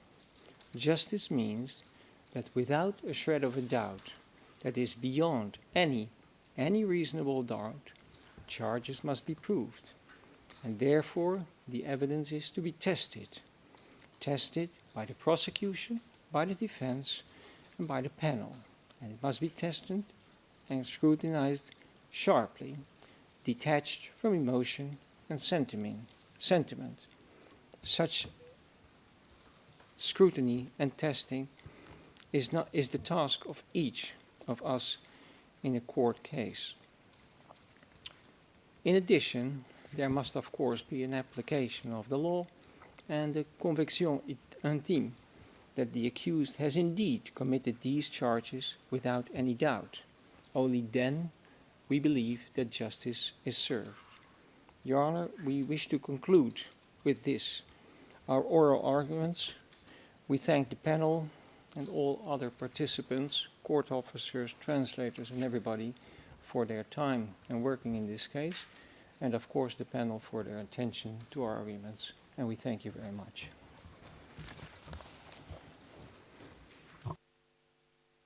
Thank you, Defense Counsel. Let us see what we do with the planning now. I look at the Specialist Prosecutor's Office. We will now hear the responses by first the SPO and then the Victims' Counsel to the points made in the closing statements of the defense. Mr. Prosecutor, shall I? Yes, thank you. Mr. Prosecutor, are you ready to start right away? Yes, Your Honor, we're ready to start away right now. Very well. Then I give you the floor, and for now we will continue till 1 o'clock, and then we will, in principle, break for our lunch period. You have the floor. Thank you, Your Honors, for the opportunity to offer a short rebuttal. As an initial matter, in assessing the credibility of any witness, whether they be called by the defense or the prosecution, a critical consideration is the motivation of the witnesses. What was the witness's motivation when testifying? With respect to the vast majority of defense witnesses, this issue can be resolved by the court by asking a very simple question. If telling the truth to this court meant disclosing something that would be against the interests of Salih Mustafa, would they do it? For Brahim Mehmetai, Bimi, the accused's loyal deputy, if upholding this obligation to tell the truth before a court he does not believe in meant he had to admit something that would be unhelpful for the accused, would he still do it? If Selahattin Krasniqi and Muhammad Ayeti Shuti, soldiers who served under the accused, knew that if they told the truth, it could hurt the accused's defense, would they still do it? The evidence in this case, Your Honors, leaves no doubt. They would and did do and say whatever was necessary to help their friend and wartime comrade, the accused. The motivations of the defense witnesses who were the accused's former comrades is in stark contrast to that of the victims in this case, whose only interest in seeing that those responsible for their torture are finally, after 23 years, held to account. Remember, Your Honors, what was required of the victims to testify here against a Kosovo Liberation Army commander. This significant difference in motivation and credibility between the victims and the accused's former wartime comrades is most striking when we look at the issue of whether there were in fact prisoners held at the Slash detention compound or not. Victims told you their personal stories, stories of unimaginably brutal things done to them at this compound. Even if frightened and highly uncooperative witnesses like W03594 admitted that they were held at this compound with several other detainees.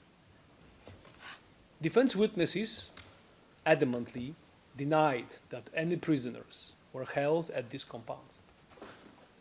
Clearly, either these victims or these defense witnesses have not told you, Your Honors, the truth. Someone has lied. Someone who has no respect for the obligation to tell the truth before this court. Not only did each victim very credibly tell their individual story of their detention at this compound, their stories were also corroborated by one another, and independent evidence like the prisoners list that would literally be impossible if their stories of detention and torture were fabricated out of thin air. On the other hand, we have former comrades of the accused like Mr. Selahattin Krasniqi, who conveniently left the stable where victims were tortured out of his initial drawing of the compound, who conveniently never saw Muhammad Ayeti there, even though Mr. Ayeti himself admitted being there, who conveniently failed to mention that the accused was among the KLA leaders, despite knowing that the latter was his BIA commander, and who incredibly claimed that he did not know what unit of the Kosovo Liberation Army he was in until the 17th of April, towards the end of the indictment period. I can quote Selahattin Krasniqi's testimony in this court of the 21st of April, 2022. It's on page 3594. So, Your Honors, it is now up to you to make the determination whom to believe.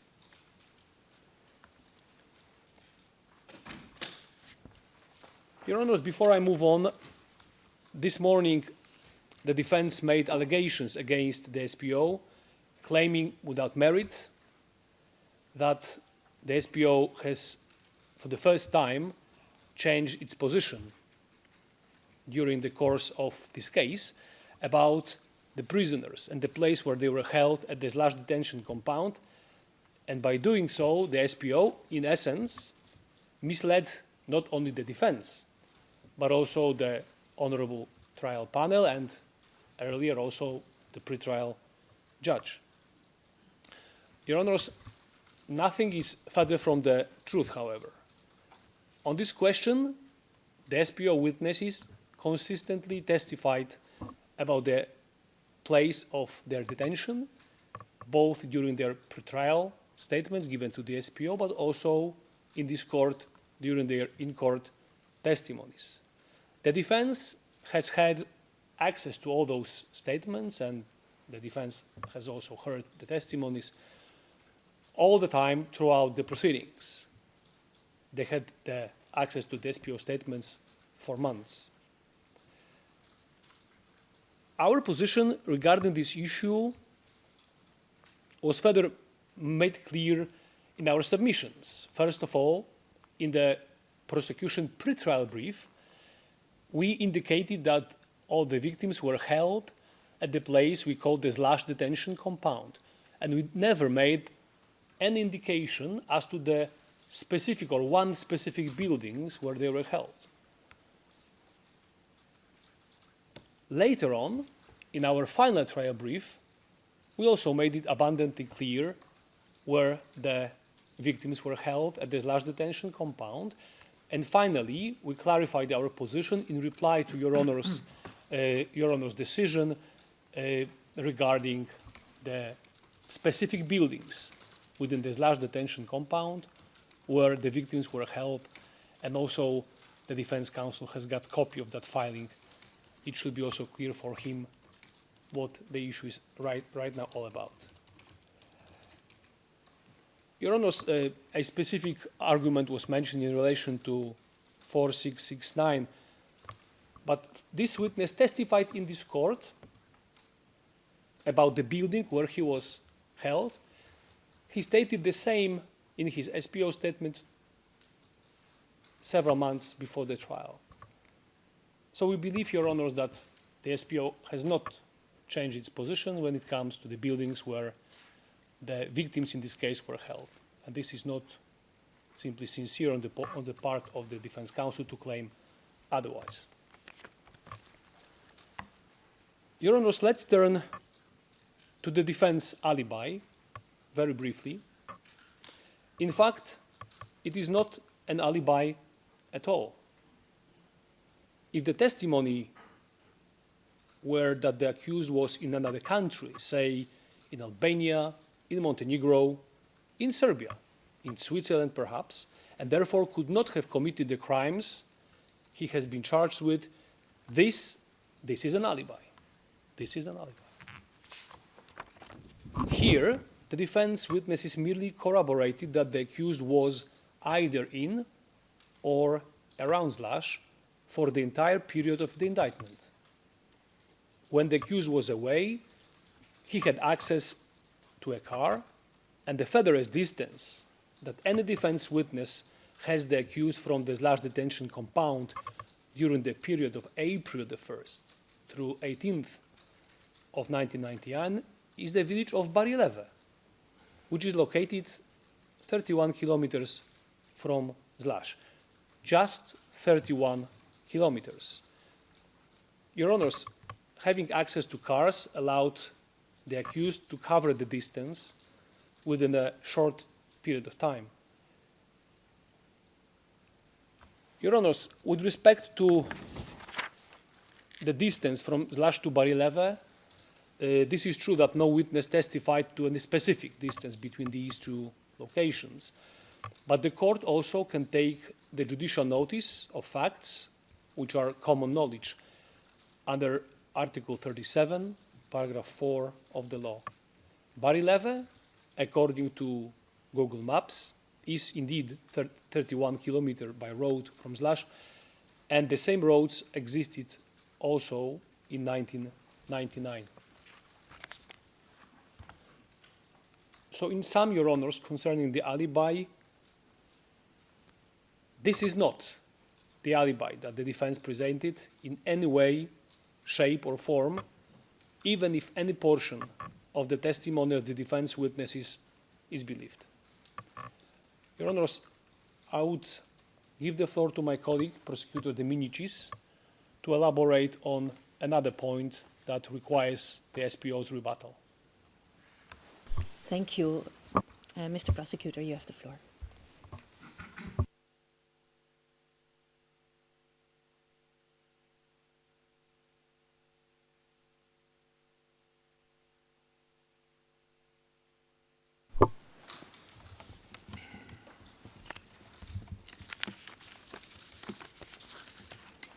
Good morning.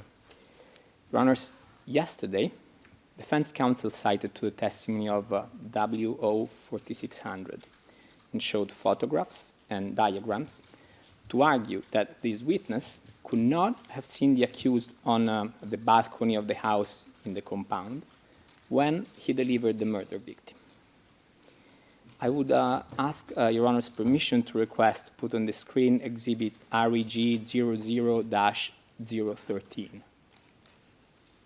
Madam Court Officer, please proceed.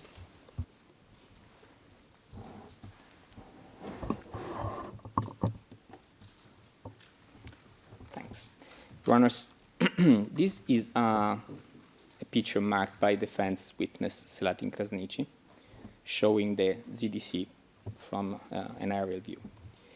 Essentially, defense counsel argued that from the compound's gate, marked with number 9, 4600 could not have seen Salih Mustafa in the building that used to occupy the space marked with numbers 2 to 5. In these pictures, this building could not be seen because by the time the picture was taken, the building had been demolished. This is because, speculates defense counsel, I underscore this is only speculation, his line of sight would have been obstructed by building 7. And this challenge can be found at pages 64 to 67 of yesterday's provisional transcript, Your Honors. However, the account provided by defense counsel was both misleading and incomplete. The truth is in fact very simple. 4600 brought the victim to the slash detention compound. He entered the yard, and he had a clear line of sight to the building where the accused, Salih Mustafa, was standing on the balcony. I'll illustrate.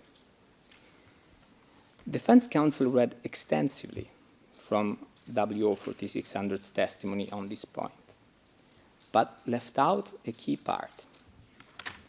In his description, WO 4600 said, and I refer Your Honors to page 728 of his testimony on 23 September 2021. We stopped at the gate, in front of the gate, and a soldier opened the gate. We entered the yard.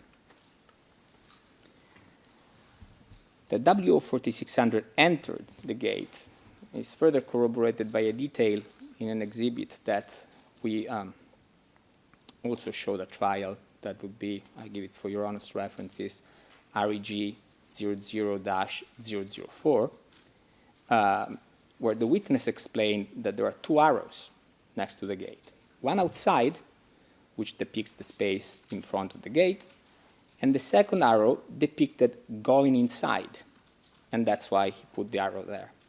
And that would be at page 731 of his 23 September 2021 testimony. The witness, Your Honors, also explained that after delivering the prisoner, he remained at the slash detention compound a few more minutes and had a brief conversation with Salih. The witness specified that Salih could see him from where he was standing. And this would be at page 730 of the same day of the testimony. Now, Your Honors, if you look at the picture on the screen, at the compound, you can see that from inside the yard, from several places, you have a clear line of sight to the building that is marked, that used to be where numbers 2 to 5 are now. There was no difficulty for the witness from inside the yard to see Salih Mustafa on the balcony of that building, particularly since the building was, as testified by 4600 himself at page 733, uphill from the entrance of the compound. So 4600 would be looking up at the building and the balcony. Just want to underscore, Your Honors, that when 4600 testified, defense counsel did not challenge this witness on this evidence. Defense counsel's assertion that the witness could not have seen Mustafa on the balcony is, Your Honors, simply incorrect. His testimony about delivering the murder victim to the slash detention compound and seeing Mustafa there is clear, credible, and substantially corroborated. 4600 very accurately described the distance of the place where Salih Mustafa greeted him from the balcony to where he stood 4600 in the yard. At page 729 of the transcript of 23 September 2021, 4600 estimated this distance to be between 20 and 30 meters. That is remarkably accurate according to the very measurements offered in evidence by the defense. If I could ask to have, please, on the screen DSM 00388. This is a 3D rendering of the compound showed yesterday by the defense.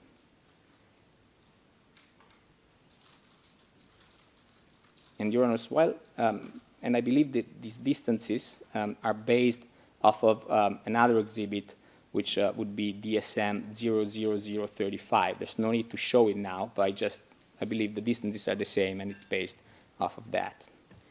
Now, Your Honors can see that the distance estimated on the right part of the photograph from the bottom part of the compound to the top end is 41 meters. The bottom part, Your Honors, I invite you then to compare the picture, is pretty much where the gate was as far as distance goes. So from inside the yard, having entered the yard, and seeing Mustafa on the compound of what is indicated there to be the family house,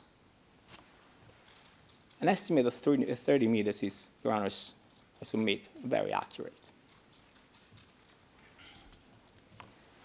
4600's description of the house also matches how Salih Mustafa himself described the house in the compound where Bia was staying and he was staying in his SPO interview.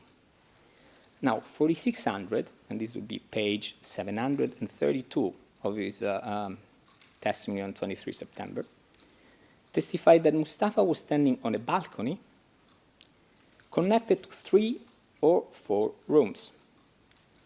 In describing the building where he slept, at the slash detention compound, Mustafa stated that there were 3 doors and some sort of a terrace. You will find these, Your Honors, at 069404 TRET, Part 8, pages 3 and 4. Now, if we can just, and I'm coming to an end, Your Honors, take a brief look at the building which is now named as a family house in the exhibit now here on the screen. The defense offered a closer rendering of that building. And if we could please have on the screen DSM 00393, Your Honors.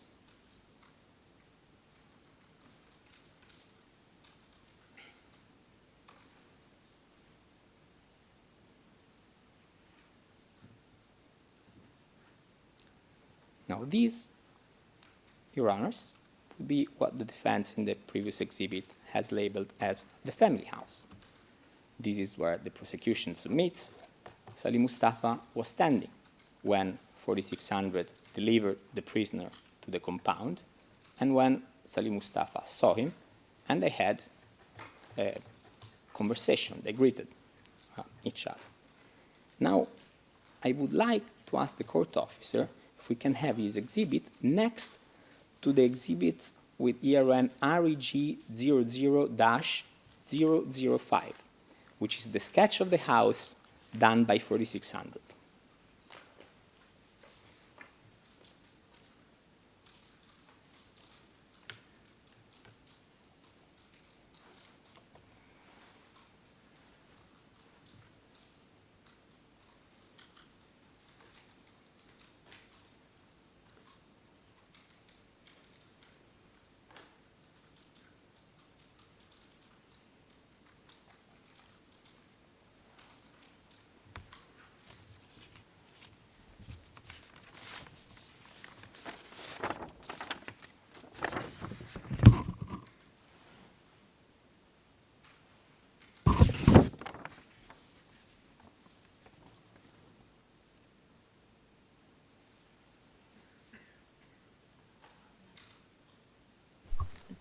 Oh, yes. Thank you, Your Honors. Your Honors, it's exactly the same building.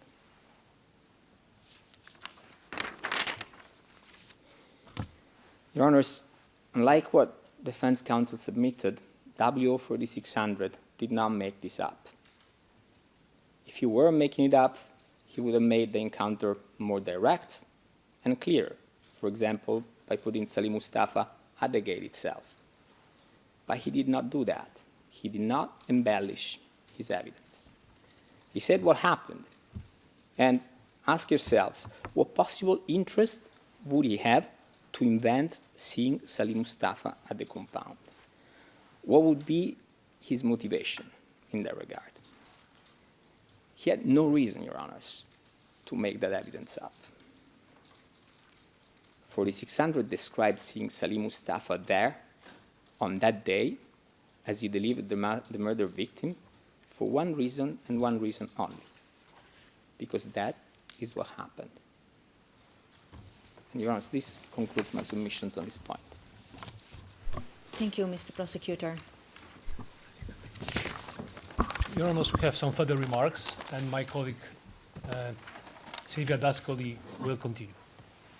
Very well, thank you. Whenever you are ready, Madam Prosecutor, you have the floor.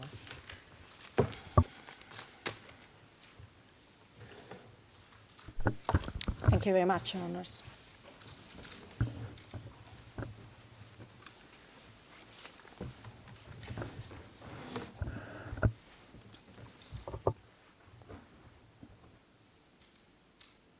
Your Honors, I will turn to the defense counsel's legal challenge to arbitrary detention within the jurisdiction of this court.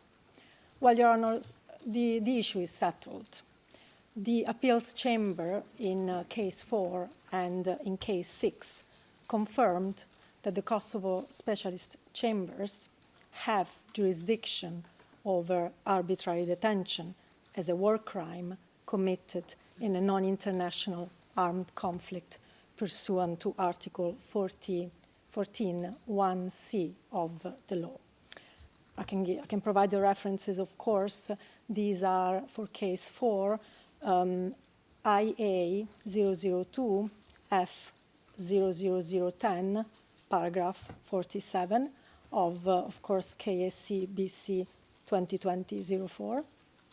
And for case 6, KSC BC 2020-06, the references to the filing is IA 009 F 00030, paragraphs 86 to 89, 94 to 102, 106 to 111.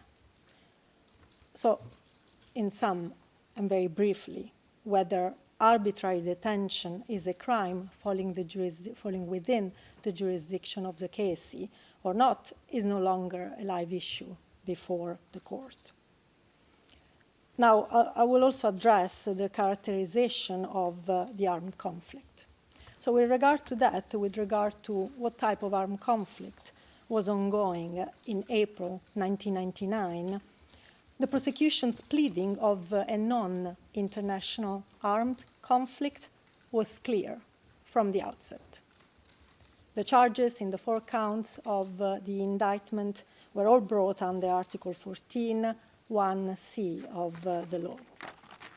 Now, leaving aside the fact that any challenge to the characterization of the armed conflict or the charges is a jurisdictional challenge, and the defense should have raised this as a preliminary motion under Rule 97, there are, in any case, a number of points that we can make and that Your Honors should consider when assessing the arguments put forward by the defense in that regard. First, the alleged crimes are all serious violation of Common Article 3. And Common Article 3 applies under customary international law to both non-international armed conflict and international armed conflict, without any exceptions or limitations. Common Article 3 is the minimum yardstick of protections, which is applicable regardless of the nature of the conflict. I can also provide references for that. Your Honours might want to consider the ICTY Appeals Chamber jurisprudence in the Appeals Chamber decision in the Cardiff case dated 9 July 2009, case number IT 955-18, AR 72.5, and the relevant paragraph is paragraph 26.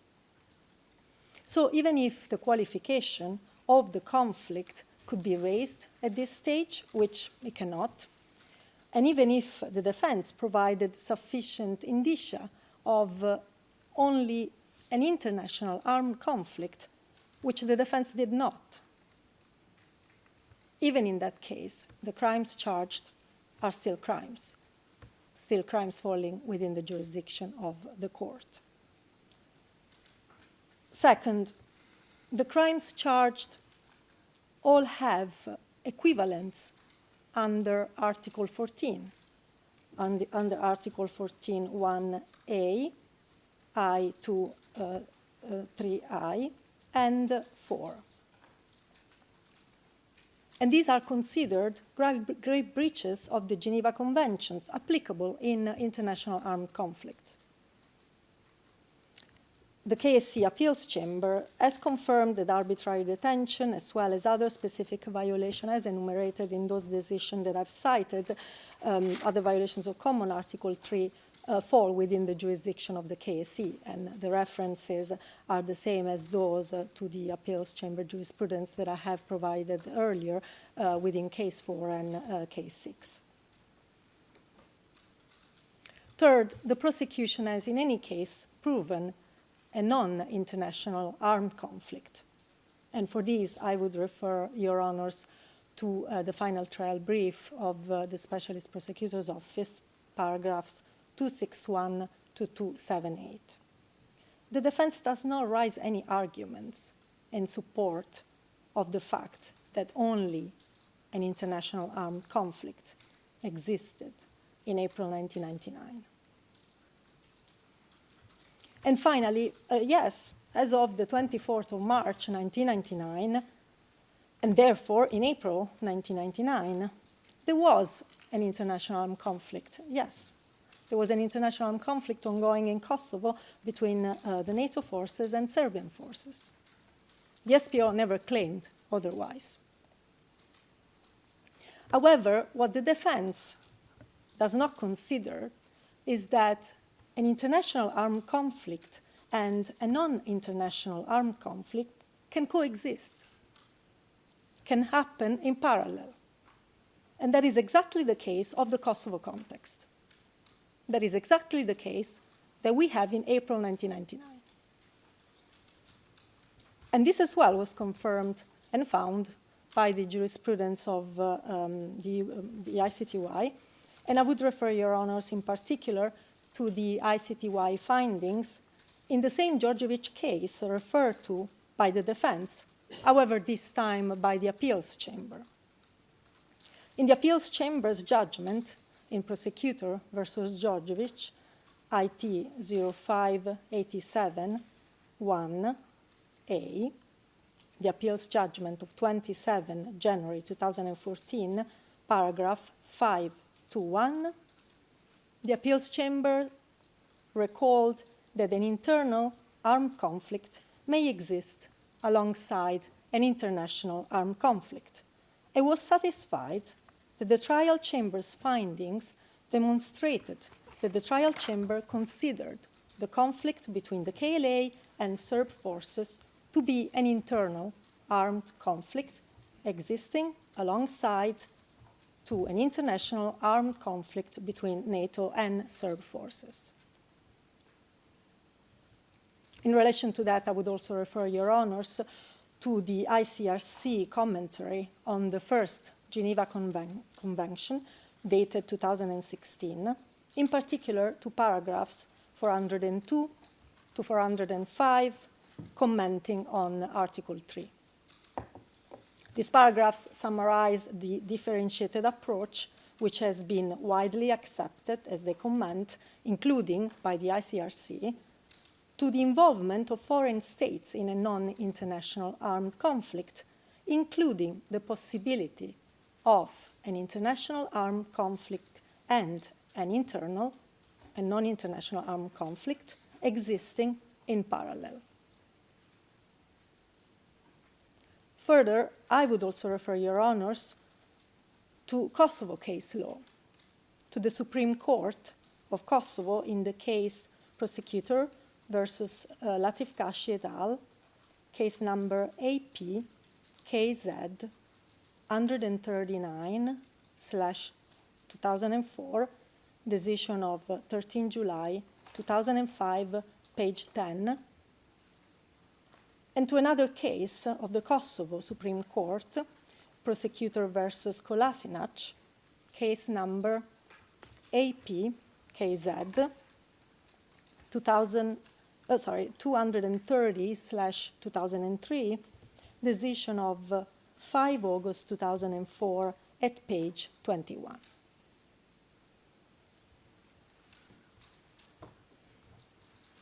Now moving to a different topic. Defense counsel suggested that BIA did not exercise control over the / detention compound. The prosecution has presented evidence, substantial evidence establishing the BIA's control. You heard evidence of BIA members detaining the victims in several buildings at the compound, the accused command over BIA and its members, which was discussed during the SPO closing statements, W04600's evidence that the compound was guarded by a BIA member, Shuti, when he delivered the murder victim, and, for example, Fatmir Sopi's testimony indicating that the whole / detention compound, as referred to by the prosecution, was a proper military establishment guarded by BIA. And I can refer Your Honours to paragraph 169 of the prosecution final trial brief. And you will also recall, Your Honours, that the / detention compound was given to the KLA by the family of defense witness Selahattin Krasniqi, and that happened in the presence of Mr. Salih Mustafa.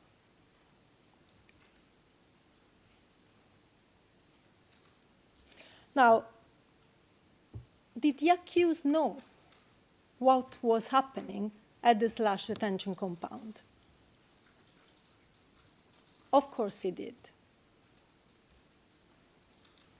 He participated in the beatings, and he knew everything else that was happening within the compound. Defense counsel himself emphasized how small that compound was. He said the quarter of a football field, and we know it was an isolated location. The detentions, the beatings also were not a secret at the compound and were done openly. They were done outside. They were done in the courtyard, as we heard from witness evidence. And in this regard, Your Honours will recall the evidence of witness W04669, who said the murder victim was beaten outside in the open space, in the yard of the / detention compound. To give again the reference, this was at transcript pages 1434 to 1435. We know from the evidence we heard in this courtroom that victims also testified to the screams of the victims, to what they could hear. These screams could be heard in other buildings. So, of course, the accused was the commander of BIA, who was there at the compound and participated in detentions and beatings. Yes, and of course he knew. Now, two other points, more evidentiary, to address before I close. First, the defense yesterday claimed for the first time in the closing submissions that the SPO showed only one single photo to its witnesses when asking prosecution witnesses to identify the buildings where they were detained. And the defense argued that this was suggestive, that this was leading. For example, I refer to page 73 of the temporary transcript of yesterday.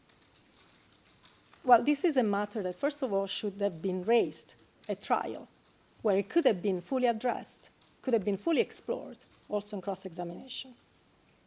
If the defense counsel had raised it at trial, also the SPO would have provided evidence from its interviews, from the transcripts of those interviews with the witnesses, that in fact it showed to them the whole set of photos.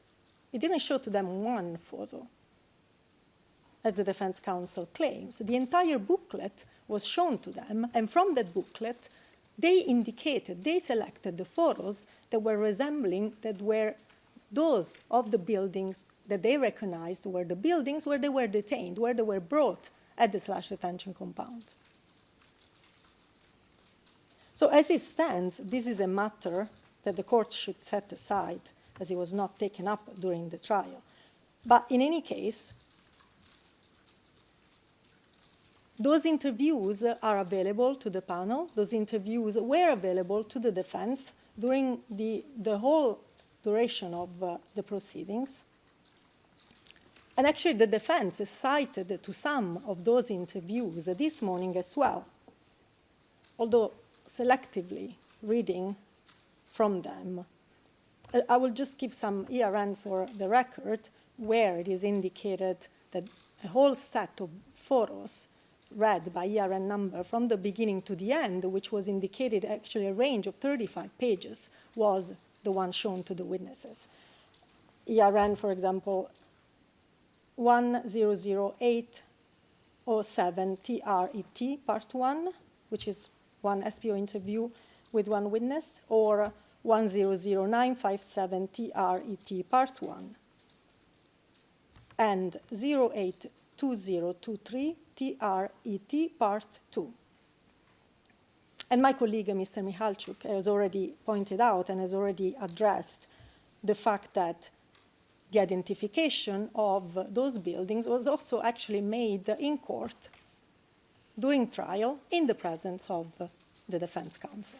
So I will not continue and I will not address this matter more extensively. Now, the second point I also wanted to clarify.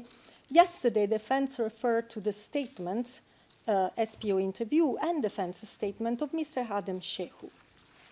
He cited from those statements and transcripts. This was, for example, at page 101 of yesterday's temporary transcript. However, Mr. Shehu was not a witness in this case. He never came to testify in court, and nor were his statements tendered into evidence in other ways. In any case, going to the substance of the defense arguments with regard to Mr. Shehu and his role in the training of the new cadets, I would refer your honors to the cross-examination of Mr. Alimi, where the witness was confronted with the fact that in his defense statement, he had said that Mr. Shehu was the principal trainer and that he also participated in the training. The RN of the defense statement of Mr. Alimi is DSM 00539 to 00550 at page 9, and the relevant excerpts from Mr. Alimi's testimony in court are transcript pages 3793 to 3797 on 20 April 2022.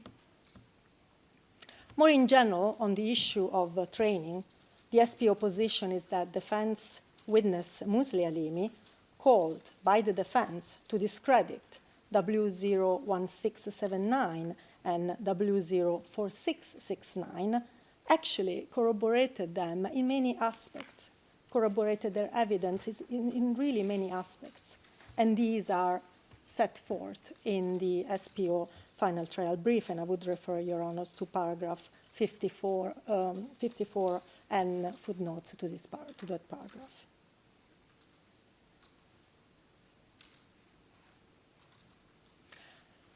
In conclusion, Your Honours, the burden of proof in this case rests on the prosecution, is always on the prosecution, and there's no question about that. Clearly, the defense has no burden whatsoever. However, in this case, the defense has offered a defense case, has put forth evidence and arguments that the court can consider.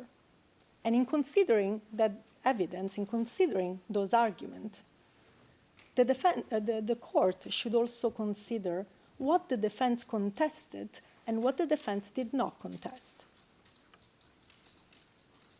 Defense counsel spent a lot of time talking about the prosecution witnesses and their description of their detention, their torture, the buildings. We should consider, though, the points that it did not address, that had no answer for. For example, the accused admissions about his presence in Slash, at the Slash detention compound, his admissions regarding his role, his commanding role, that he was the headquarters, as we heard.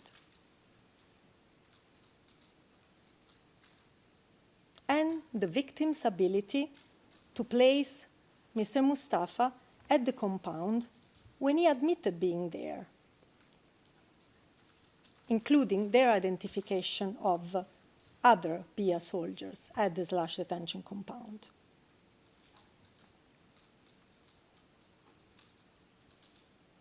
The elements also that the defense did not address, for example, include the prisoner list, the notation in that list for Salih.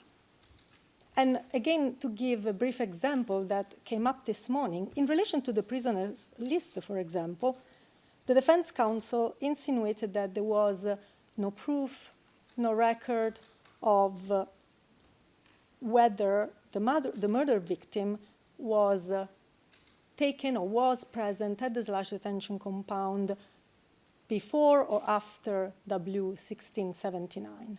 Well, a document, this list of prisoners, offers an answer to that. An answer that is not coincidentally consistent with the evidence that W1679 gave here in court. So these are just a few pieces of evidence that have not been answered. And because in the SPO submissions we say that the reason is because there is no answer. In conclusion, Your Honours, the prosecution has met its burden, as we discussed, has proven beyond reasonable doubt that the accused is guilty of the crimes charged in the indictment, and the record that we have about it has been set forward during closing statements and in the SPO final trial brief. That concludes my remarks, Your Honours, and I thank you for your attention. Thank you, Madam Prosecutor. Yes, Victims' Counsel, I turn to you. Do you need some time for preparation to take into account what has already been answered, and if you would agree on it, by the SPO, or can you start right away? Your Honours, I will be prepared to start right away. I've taken notes and will reduce my rebuttal or responses to the defense presentation this morning to those points that haven't been addressed yet. So thank you. And I don't think, that I will need longer than 20 minutes, so that we should be able to conclude nicely for the break at 1. Okay, thank you. Thank you very much, Victims' Counsel. You have the floor. Thank you, Your Honours. Let me start with one aspect that we heard right at the end of the defense closing statement, and that is that for the first time in this case, the accused, through his counsel's declaration, acknowledged the existence of victims and their suffering. That is noted. We also heard that he feels sorry for them, and this, I thought, is worth me actually actively taking note of here. We have heard a series of arguments that refer to legal interpretations of the law as well as evidence, or as those of an evidentiary nature. And I will only reduce some legal argument, or will respond to some legal arguments here in all brevity.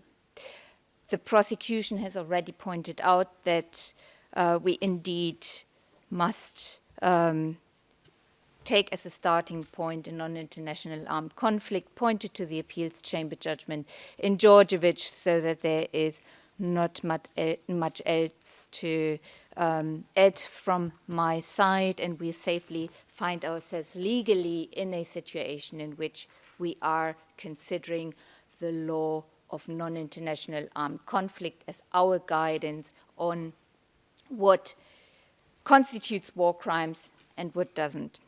And yes, we've also already have within the Kosovo specialist chambers decisions on the inclusion of the crime of arbitrary detention as a war crime. Just in all brevity, a few remarks, though, on the legal arguments on the interpretation that the defense has put forward to rebut those. Because, from my perspective, and I think I've made that clear in my closing remarks yesterday on how important it is from a victim's perspective to also have the crime of arbitrary detention acknowledged as a serious violation of rights. The defense counsel, for example, proposed that arbitrary detention, because it wasn't explicitly listed at Article 14, 1c, wasn't included. Now we've got this little word, including, in the wording of Article 14, 1c, clearly indicating those acts listed explicitly aren't, or that list isn't exhaustive. We also at some point heard defense counsel in passing refer to the principle of legality. Yet, Kosovo law incorporates international customary law. This is crystal clear. The references throughout the law of the Kosovo Specialist Chambers, Article 12 in particular, makes that clear. And to go even further, even if one thinks very strictly in terms of civil law terms, where usually one would expect a written law, a clear codification, nulla pena sine lege scripta, would be the principle referred to.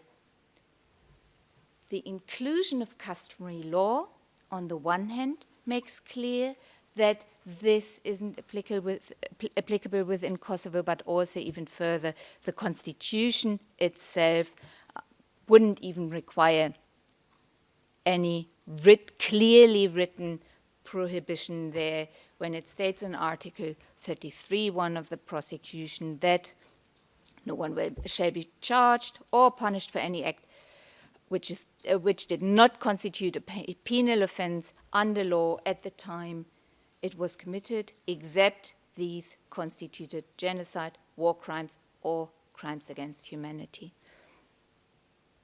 And equally, arbitrary detention is actually a very grave violation of international humanitarian law. Let me again just briefly pick out a few points why. Who is protected under Common Article 3 of all 4 Geneva Conventions? And Common Article 3 is the one thread that runs through in international humanitarian law, forms the baseline, not just of all armed conflict, but is the one yardstick that we have when we come to the regulation of non-international armed conflicts. Because initially, international humanitarian law didn't even envisage that internal or non-international armed conflicts could happen. Now, it refers to those persons not taking actively part in hostilities. Or this is basically the notion which indicates who is protected and who's protected most. Because obviously in international armed conflicts, we often have those who are otherwise in their life civilians taking up arms. Here, every single victim was protected, was not participating in any hostilities, and was a civilian. Defense counsel suggested that perhaps because some had undergone training of the KLA, this would mean that they might have forfeited their protection. This is wrong legally. Only if we have active participation in hostilities, which was not the case here. They didn't pick up arms. One was in a training facility, which is an active participation, and one was trying to join the KLA, but was arrested instead. So that is crystal clear as well, that all of those fall under Common Article 3 and their protection. And from there, we shall see that what it does is it tries Common Article 3 and therefore all those prohibitions that are included and those serious prohibitions that then amount to war crimes, is it tries to protect human dignity. And again, I would like to refer to my inclusion or to my reference to the Universal Declaration of Human Rights. The protection against arbitrary detention is a core protection that already at the point when the Universal Declaration of Human Rights was first formulated was included and can be found ever since in all big instruments of international human rights law, not least Article 9 of the ICCPR, the International Covenant on Civil and Political Rights. Now one might ask, well, okay, what's the relationship then between international humanitarian law and international human rights law? International human rights law doesn't stop to apply the moment an armed conflict starts. International humanitarian law, though, might serve as a lex specialis when we do have specific protections, specific provisions that would help regulate the armed conflict. The protection against arbitrary detention doesn't cease to exist. It's at the very core of human rights law, and none of the few baseline protections or the few baseline regulations of non-international armed conflict would suggest anything else. And this is what makes it so serious. And therefore, I'm presenting these arguments here just in addition to what has been said already, because I do think it is important to highlight that.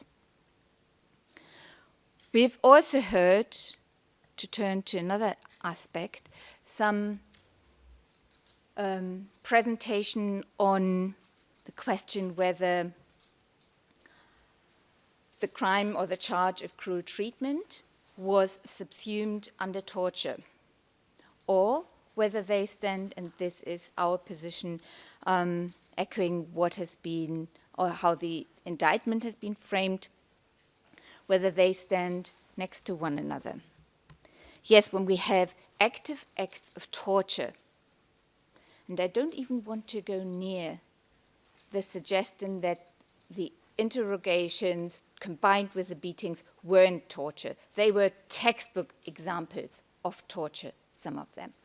If someone is questioned, why are you here, and being beaten, and being burned, and being mock executed, who are the thieves, those kind of things, that is torture. What else would be torture? But we additionally have moments that are cruel treatment that weren't consumed. If you then, after this beating, after the interrogation, with broken limbs, with open wounds, thrown back into a cold, a damp barn, and you are left there without any medical attention, for example, whatsoever, that is cruel. And that is cruel without, at that specific point, being an act of torture. So we've got distinct moments and not just one charge of torture here, but we've got distinct cruel treatment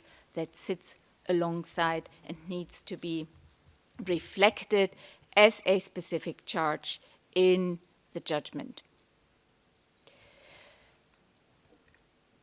With that, let me turn to one more aspect, more of an evidentiary nature. The defense now seems to suggest, where for a long time the narrative, as I had understood the defense case, was that there were no victims, that nothing had happened, that now the suggestion is this might have happened, but it might have happened in another location. And again, only very, very briefly here, I would like to offer or to say that we need to address the evidence, of course, holistically and see all these different bits. And it isn't required that every witness can in full identify where the location specifically was. But what is remarkable is that, for example, with regard to witness 3953, he did have a sack over his head when he was brought, but when he was released, he was very well able to describe which way he took.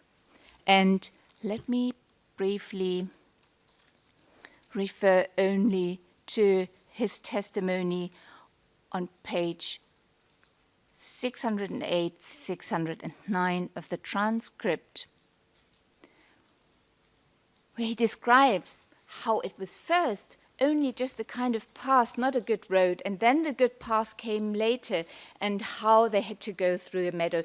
Precisely when we remember the aerial photograph that we saw throughout the trial, precisely the kind of path that you then had to take to actually get to the road that would eventually lead him to Pristina. Equally, he offered at a slightly later stage within that same passage some personal explanation, and I'm not going into detail here because I don't want to go into private session, but your honors will, when revisiting the transcript on page 609, identify why he knew this area very well. And he offered a clear description on that. Equally, another striking point, and they are only small elements, but they add up to one bigger picture. Witness 1679. Yes, he didn't describe very much on what this location was like, but what he did very poignantly do was pinpoint that it was 20 minutes it took to walk from the school in Slush to the location. And that is in his transcript I can provide that reference later if it's necessary, but that was in his testimony in court. And these 20 minutes were actually exactly the same 20 minutes that the defense themselves presented as how long it took to walk up that way to the location in Slush. Combine that with finding identity cards or other records that clearly link the location, the compound, to where the murdered victim was held. All this viewed together makes one clear picture of that it was there at this location in Slush where things happened. And with that, one very, very last point on who actually was there. Yes, not every victim was able to provide the whole list of people, and not every victim was describing precisely the same group of people present. But this is exactly what happens with memory. With memory, everybody, 20 years on, it's never totally precise, and any criminal lawyer knows we've got to distill the objective core of what happened from so many different subjective different subjective truths. Each and every one of us has their own truth on a specific event, and the objective core is the intersection, is where it all overlaps, and we have combined with those subjective truths some objective elements such as the list of prisoners, and together they make one clear, authentic account. And then combining that with the effects of trauma, of memories that aren't always as linear in some of the witnesses, makes clear that overall we've got a very consistent and actually a very strong case, and picking out or seeing only some very small parts of long testimonies is selective and doesn't present that overall all victims very authentically, or all witnesses who were direct victims in this case, very authentically presented what has happened to them, and that this happened in Slush at the compound in question. I actually just see that my reference to witness 1679's testimony, only to be complete, can actually be found on page 980 of the transcript in lines 1 to 8, just for your honors. And with that, I shall close those remarks that I have on the defense case in response, and thank you very much for your attention. Thank you, Victims' Counsel. It's now almost 1 o'clock. For planning purposes, Defense Counsel, after the break, how much time do you think that you will need for your comments to the responses of the SPO and the Victims' Counsel? I think maybe half an hour maximum. Very well. We proceed with the planning as set out in our order for the agenda, and for now we will have a lunch break till 2:30. The hearing is adjourned. All rise.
rise.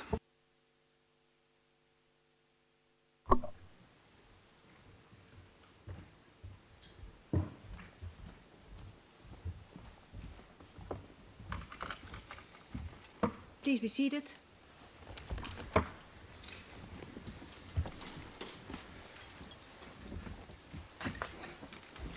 Welcome back. And for this afternoon, we will start with the comments of the defense to the responses of the Specialist Prosecution Office and the Victims' Counsel. Then we will have questions of the panel, if any. And then we will have the closing statements by the Victims' Counsel and Defense Counsel on reparations, if any. Depending on how this afternoon will proceed, we will close the case today or tomorrow. But for now, Defense Counsel, you have the floor.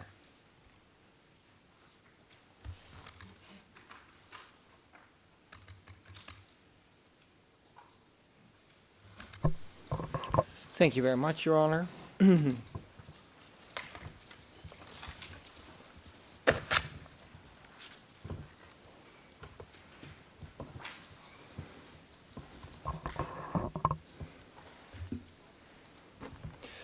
Your Honor, obviously, to make a general comment, and that is that if we did not address any particular issue, that does not mean that it would be in confesso, so to speak. There's only so much topics that you can discuss and that you can argue, but it doesn't mean that if you did not mention one particular topic in particular, that would be unchallenged or whatsoever.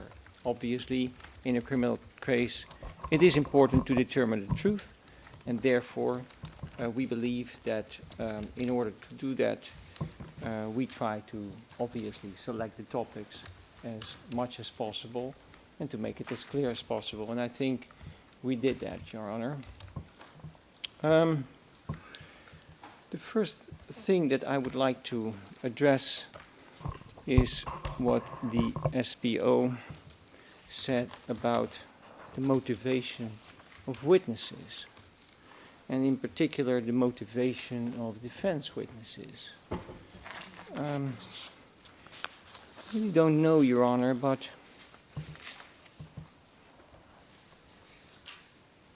it always is some kind of inference or assumption that when there is a defense witness, for some reason, they are not credible because they were people from KLA or maybe from BIA, or even if they were not, they might have some particular a reason or motivation to say something in favor of Mr. Mustafa. And if we take our defense witnesses, Your Honor, I think that these were simple people that lived the conflict as they have experienced it. And that is what they testified about.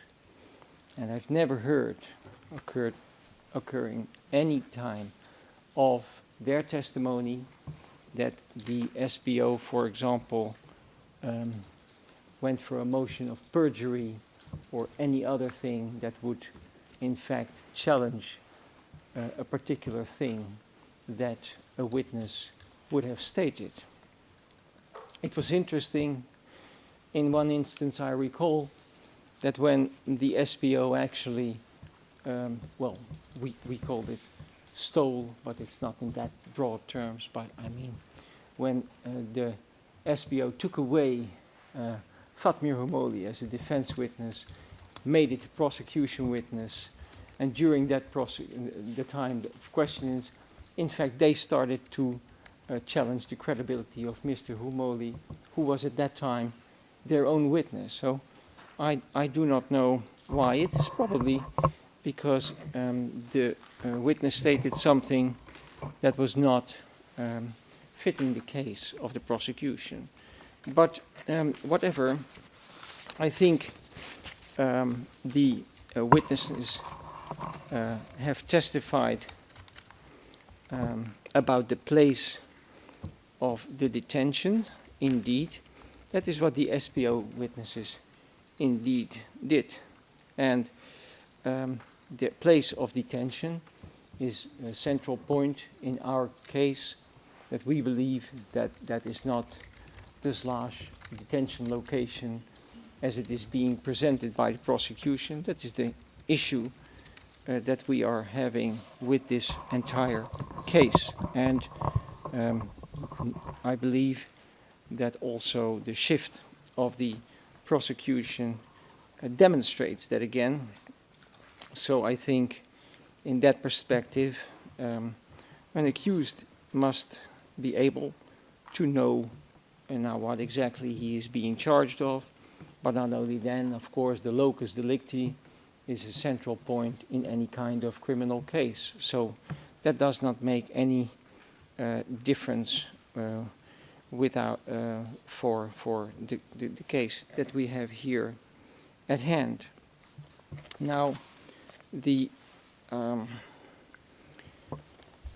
we have stated our position on the shift of the locations that the prosecutor did, and I did that in length, I believe. I did that, I think I have indicated a number of points in the pre-trial brief at the moment that the indictment needed to be confirmed, and so on. So I do not want to dwell on that point. It is for us clear that there was a shift in the buildings that we have seen in the prosecution's case. The issue of the alibi. Basically, the prosecution assertion is the defense alibi is not an alibi because he wasn't in a foreign country, or the defense witnesses say he was either in or around Slash, or he had access to a car, or we can even look it up in Google Maps. Roughly, this kind of things were being put forward. However, Your Honor, I think it is really a misconception of the situation at the time. Mr. Mustafa, I think there is only one occasion where we hear somebody speaking about that he went by a car. I think it was from Barileva up to Rimanishta, and then they went either on foot further or something to that effect. But in any event, it cannot be said that he had all the time access to a car. It is simply cannot be concluded out of the evidence. I recall, for example, that Mr. Humoli at some point stated that he went from Pristina all the way on foot to Barileva, and then they parted ways, and Mr. Humoli went further on to La Pastice, and that is where it ended. So I do not, I cannot go along with the assertion or the assumption that, oh, it's only 31 kilometers away and therefore it is easy accessible. We heard testimony in court by people who said how difficult the conditions were. People were expelled from their homes. Obviously, the situation in around Pristina, Barileva, Slash, and so on, is an entirely different one than the one that we might experience now. And then the prosecutor said, well, the roads are still the same, or they are still there. But I think that then he did not take into account the roadblocks that some of the witnesses spoke about, or the entire difficult situation, the amount of internal displaced people that were on the move. All these kind of factors, Serbian forces that are having barracks here and there. We saw in testimony in generalities that there was this difficult crossing in Barileva where people had to go at some point be able to get over the road on particular circumstances. So it is just to paint the picture in general that the circumstances of the time can simply not add up to say that, well, you know, Mr. Mustafa cannot say he was in Switzerland or the other countries that the prosecutor mentioned, and therefore he has no alibi. In fact, an alibi simply means that you are somewhere else. It has not, you don't have to be in another country to raise an alibi defense or to have people come forward and say, I saw this man on this place, in that place. And I think that the witnesses have, of the defense, demonstrated clearly that many times he was in Butovc, Pristina, operating in urban areas, Barileva, this kind of areas where they testified about that they saw him at some particular point. So that is to the defense alibi what I would like to say about that.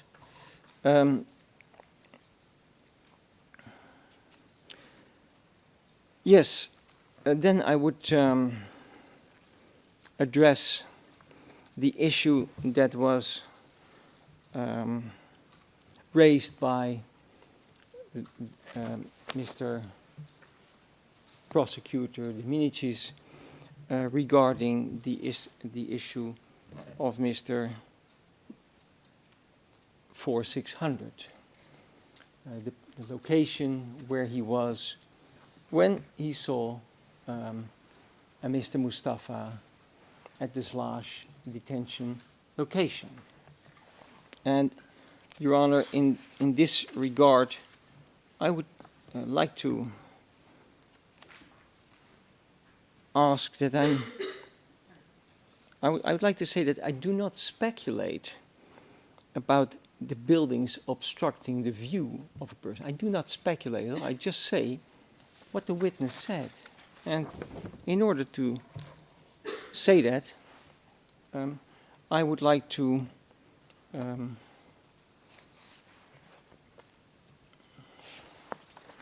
quote the witness in this regard. The 23rd of September 2021, and the page number is 732. And maybe for the reference, it is useful to ask, no problem, Your Honor. Okay, to ask the court officer to put up on the screen the document. I think the document is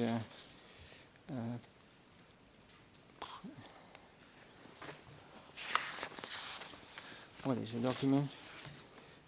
072909.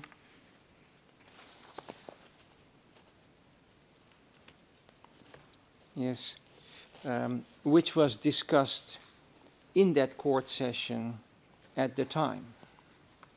Your Honor,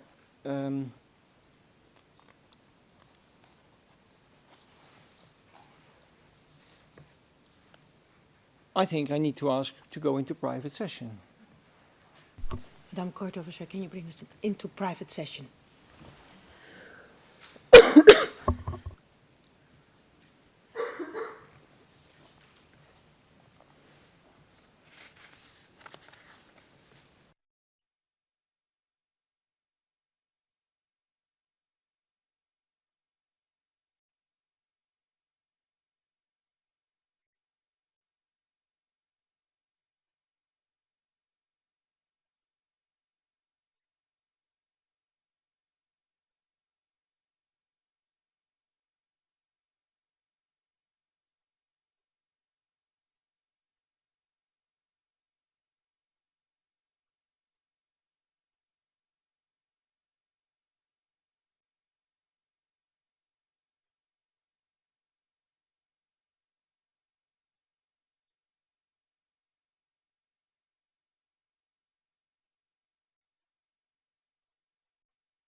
Your Honor, we're in public session. Thank you very much, Your Honor. So I'm discussing the witness 4600 statement of the 23rd of September 2021, and the exchange goes as follow on page 732. The question is, and where is the place in the sketch where Commander Salih greeted you from? And the answer is, from this part here. And then the question is, thank you very much. And can you, so, and you were standing, can you also mark with the same pen the place where you were standing when the exchange happened? The answer is, yes, we were here at the gate. Okay. Thank you very much, Your Honor. Until this moment, that leaves that quotation. So I do believe that it is clear what the witness indicated. And then the prosecutor said, and that is in the transcript on page 61, the raw transcript, page 11, defense counsel did not challenge this witness on this evidence. Your Honor, we did not challenge this. Whether we challenge this or not is completely irrelevant. The witness simply stated where he was standing when the exchange took place. So there is not much to challenge. He marked it and he said it, as I just quoted, Your Honor.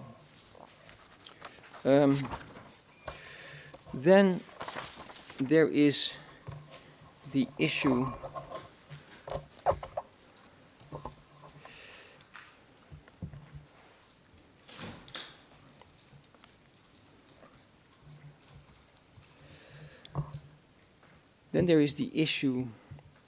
that the type of armed conflict. And Your Honor, the position of the defense is as follows. This is not a jurisdiction issue. It is an issue of qualifying a crime under Article 14, 1C1. There is no possibility to put the arbitrary detention in this box because this article simply does not provide this crime in the paragraph on or subparagraph that is mentioned in the indictment. So it is not at all a jurisdictional issue. However, it would be possible, probably under Article 15 of the law, and that would be the Code of the Socialist Federal Republic of Yugoslavia Code, which can also be, which is listed under Article 15 of the law of the Kosovo Specialist Chambers. It is under other crimes under Kosovo law. So the characterization of the armed conflict is not a jurisdictional issue because Article 14.1b provides the legal basis of an act committed under international armed conflict, but the SPO simply charged under Article 14.1c and not under Article 14.1b of the law. So whatever the appeals chamber might have said about it, this is not at all a jurisdictional issue, but simply to qualify a crime under the law. Then, Your Honor,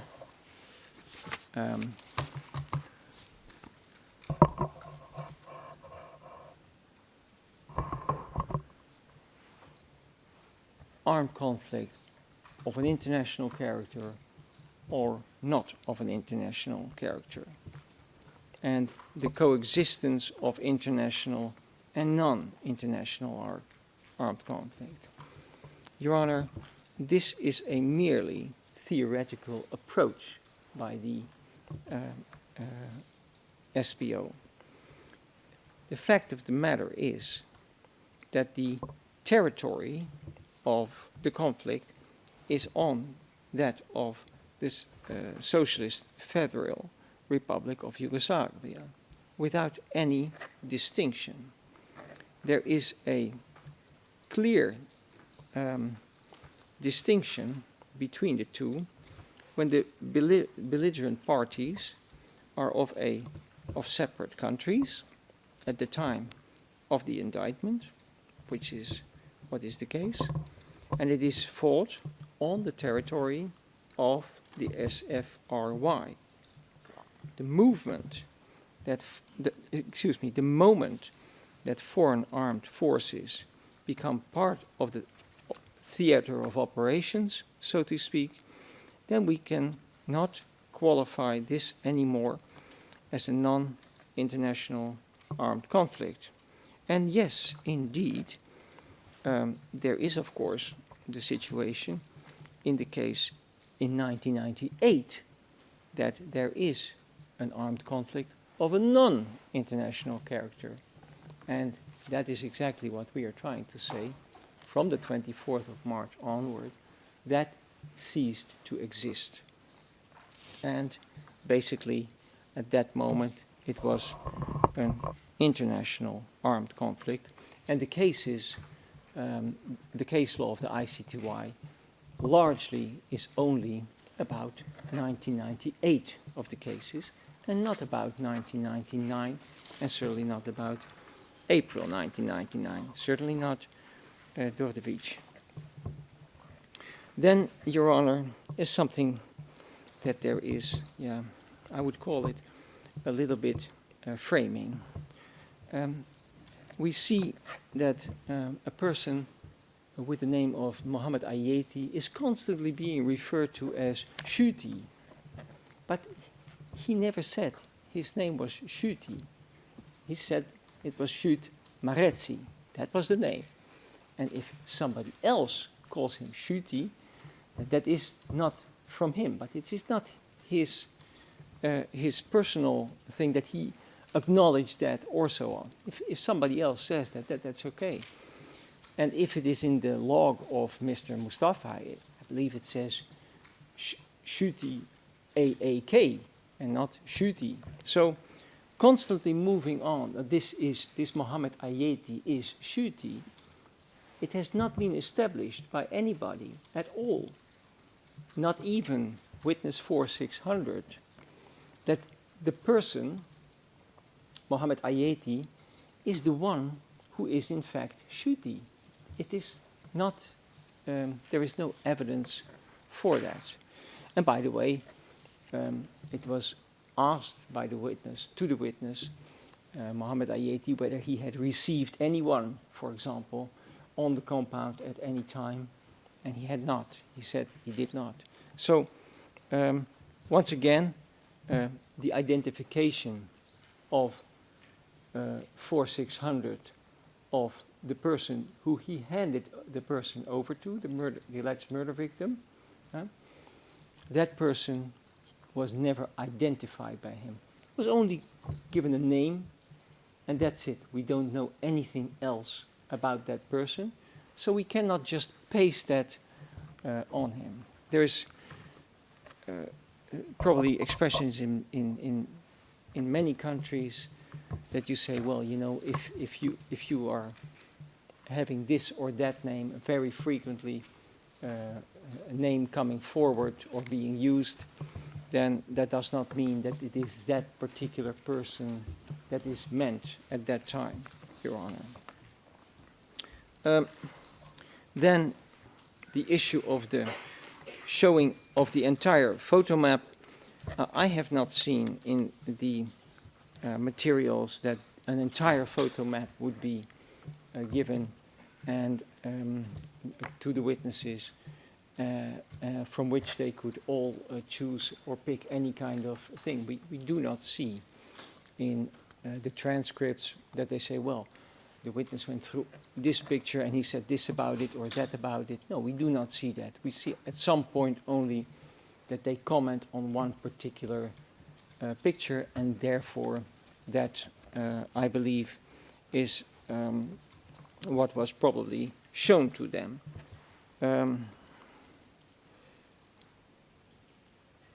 I do not need to raise that in court at all at that moment. I just not going to do the work of the prosecution. I just analyze what witnesses say.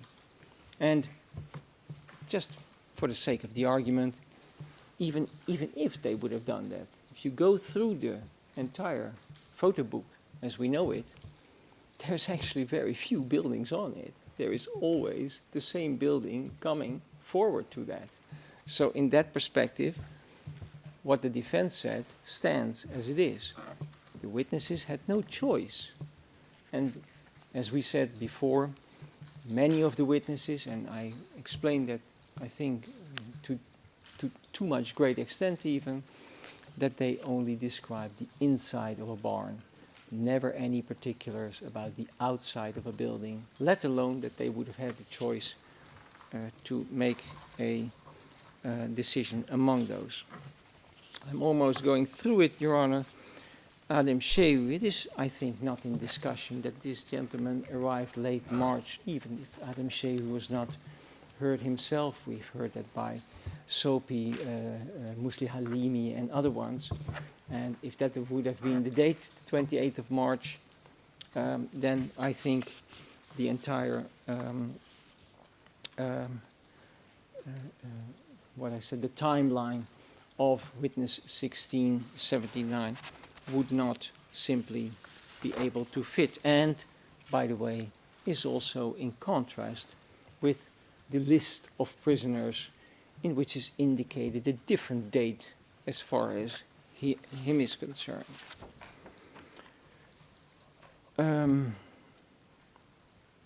There's a statement of Mr. Mustafa. He said, I think in his statement, that he was there maybe 2 times or so, and that was it. And obviously he was there during the evacuation.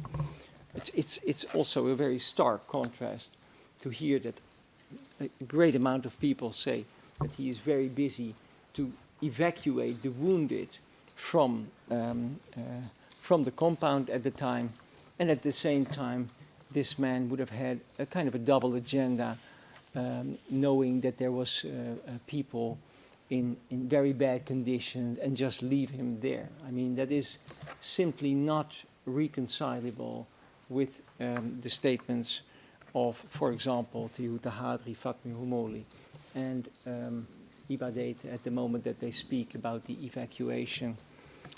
I state further that, for example, Kaplan Pardouzi and Nuruddin Ibishi were the witnesses who stated that he took them from, what was the name of that place in the middle of nowhere in Kosovo where I went, Orlan it was, all the way in a very difficult route, all the way up to Potok, and a very extremely difficult trip to make. And that is also another example of how difficult the conditions were. Mr. Pardouzi and Ibishi, they were both shot at the time. It took 2 days to get to Potok, just to give an indication of the difficulties at the time. So thinking that Barilewe is 31 kilometers and you have a car is, I believe, not a fair qualification and description of the difficulties that the people had at the time. Then, Your Honor, lastly, and then I am almost through it, that is addressing the issues put forward by learned counsel of the Victims' Counsel, that Article 14(1)(c) indicates acts, and that list isn't exhaustive. That's page 75 on line 4. Well, Your Honor, we cannot have a situation in which we say, well, it's due to the fact that this list is not exhaustive, and therefore we can put arbitrary detention in the box of this particular this particular article, paragraph and subparagraph.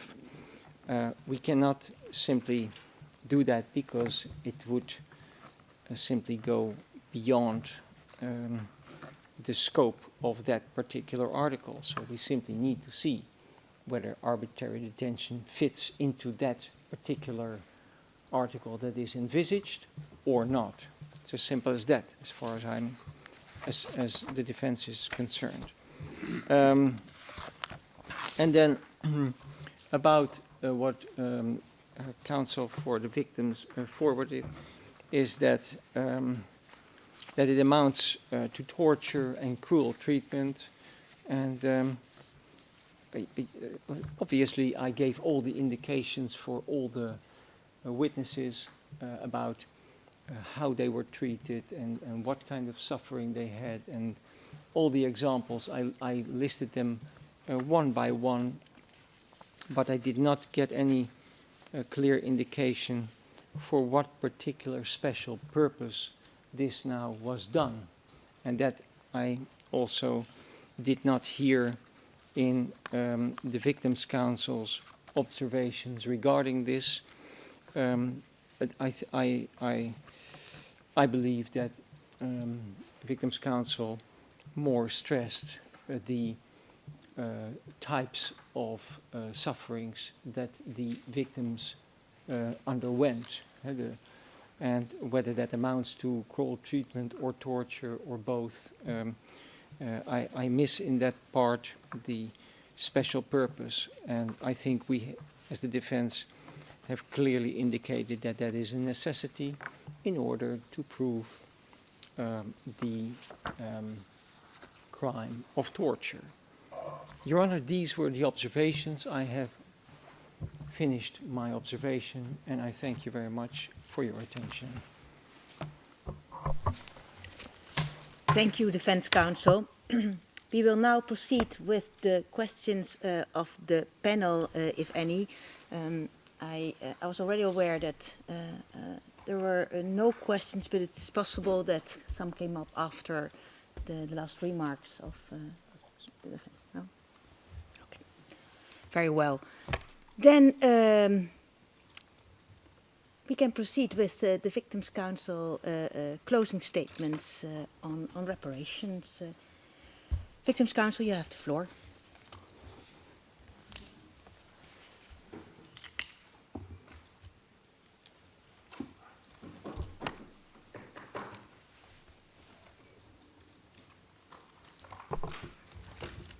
Thank you, Your Honours. We have extensively discussed the responsibility of the accused now for the crimes that have occurred. And in this statement now, I will turn to discussing the reparations claims in the context of the current case. What I will do is that after some preliminary remarks, I will briefly summarize the proceedings pertaining to reparations to set the scene for the legal arguments that I advance. We'll then discuss the legal effects of the defense's lack of engagement with the reparations case to date, and lastly provide some observations on the enforcement of the victims' rights to reparations. For the benefit of the public and to remain an open session, I will refrain from discussing any individual information. This has been done extensively in written submissions, and therefore I don't think I need to duplicate any of that. Now, the right to reparation is a core right for victims of crime, specifically for those of gross human rights violations and serious violations of humanitarian law. This right to reparations is firmly embedded in international law, reflected in domestic orders, and guaranteed specifically in the law of the Kosovo Specialist Chambers. It applies to the direct and the indirect victims of the crimes the accused is charged with. The war crimes of arbitrary detention, cruel treatment, torture, and murder are all amongst the most serious crimes. But what kind of reparations do the victims seek? And the concept of reparations is broad. It can contain a variety of measures, acknowledgement of victim suffering. It could be a public apology, for example. It could also entail collective reparations. But reparations can also be of an individual nature and include the right to compensation for individual harm done. And victims in this case are, firstly, hoping to see that their suffering is acknowledged in the verdict and that justice is being done. This is an important aspect for them. At this point, I also want to take the opportunity to emphasize that all victims in this case realize that many people have suffered during the war in Kosovo. Large-scale atrocities were at the heart of the war. Serbian forces persecuted Kosovo Albanians. Sexual violence and ethnic cleansing were rife. And this bigger picture must not be forgotten. This is really important for us, and indeed, victims are painfully aware of the atrocities committed that were left unaccounted for to this day. And they sincerely hope that justice will be done for those many victims who have not had the chance to see their plight addressed. Yet, the obstacles in responding to this multitude of crimes committed do not take away from the rights of victims in this case. They have been wronged, and they seek acknowledgement of this before this court. This court is indeed the last hope for the participating victims in this case to see justice served for crimes committed. Although we know from other tribunals that collective reparations are a possibility when victims can be identified as a group, victims in this case seek individual reparations as the crimes committed targeted them individually and harmed them individually.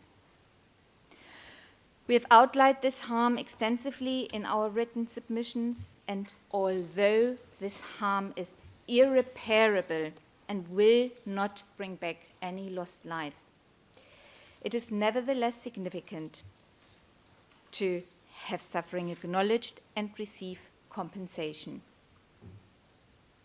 With that, a brief summary of core arguments made. From the opening statement onwards, we've made the victim's position clear that reparations claims should be decided in the context of this trial. And Your Honours, the panel, in response, reviewed the option to refer reparations claims to the courts in Kosovo. 3 experts were appointed and submitted very extensive reports on the question of reparations in the local courts in Kosovo. Neither at this point nor at any later stage did the defense enter in meaningful engagement with the points made or facts presented. Based on these reports, Your Honours then rightly decided to adjudicate reparations claims in this trial. You were, Your Honours, very transparent from the beginning in issuing decisions that outlined the different phases of the proceedings and allowed the defense at every corner of the way to adjust their strategy, to make arguments, and prepare their response to any reparations claims. The accused and the defense have been aware of this claim from the start. The right is provided for in Article 22 of the law, and we have made our position clear.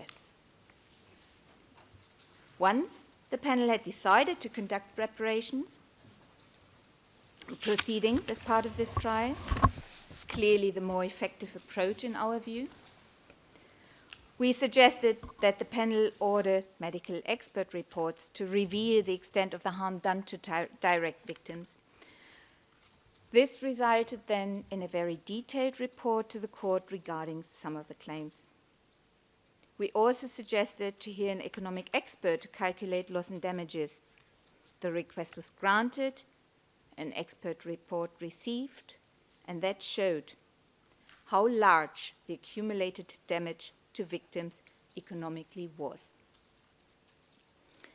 It indicated how, if someone is unable to work, either in their old job or not able to develop a professional life because of the harm done, this damage accumulates massively over the years. The report used calculation methods commonly used in various European legal civil orders to measure economic harm. As indicated by the expert, and as standard with these types of calculations, we must recognize that there is a large degree of hypothetical considerations that of course influence the level of economic loss and is compounded by other factors such as age or education. Therefore, we also, in addition, presented facts and legal arguments based on international case law to support specific claims for reparations. And our position is that all participating victims are eligible to receive reparations. In light of that, we note throughout the proceedings that it has been established that all indirect victims had a direct relationship to a direct victim in this case.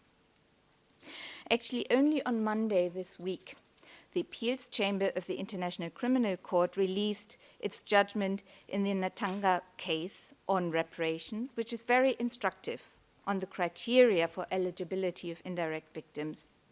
An indirect victim is entitled to reparations if a direct victim was important to a claimant, and the Appeals Chamber states that it is critical in this context whether a special bond of affection or dependence connecting the applicant with a direct victim exists, which captures the essence of interpersonal relations, the destruction of which is conducive to an injury on the part of indirect victims.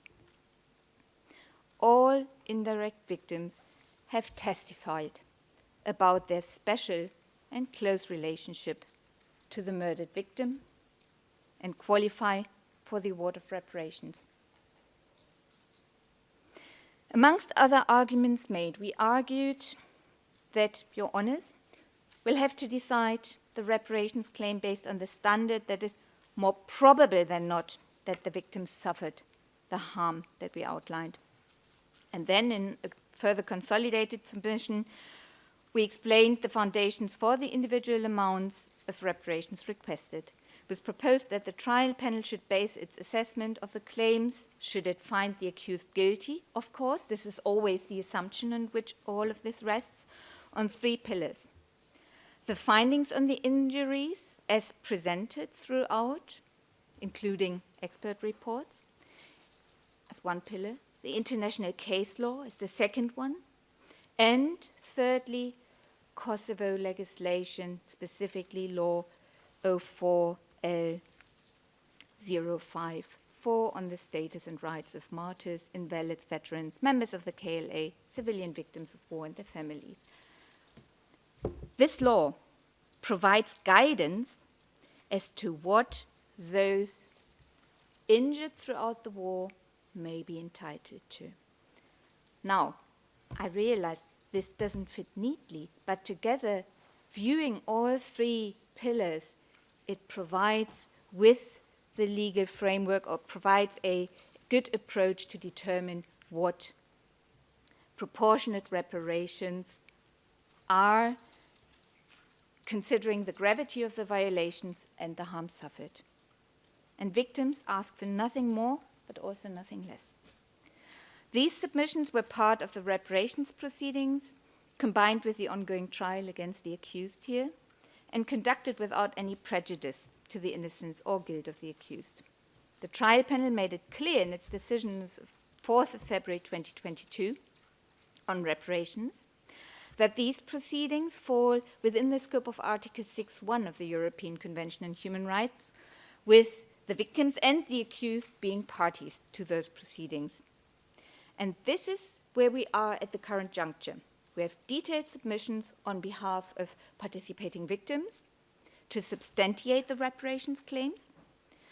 We have expert reports that help to factually determine the extent of the harm done. And from the defense, we have nothing. The defense chose not to engage in the reparations proceedings at all so far.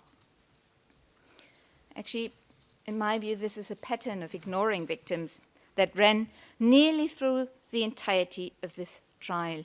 Only today, it was actually the first time that we heard an acknowledgement of the victims from the accused.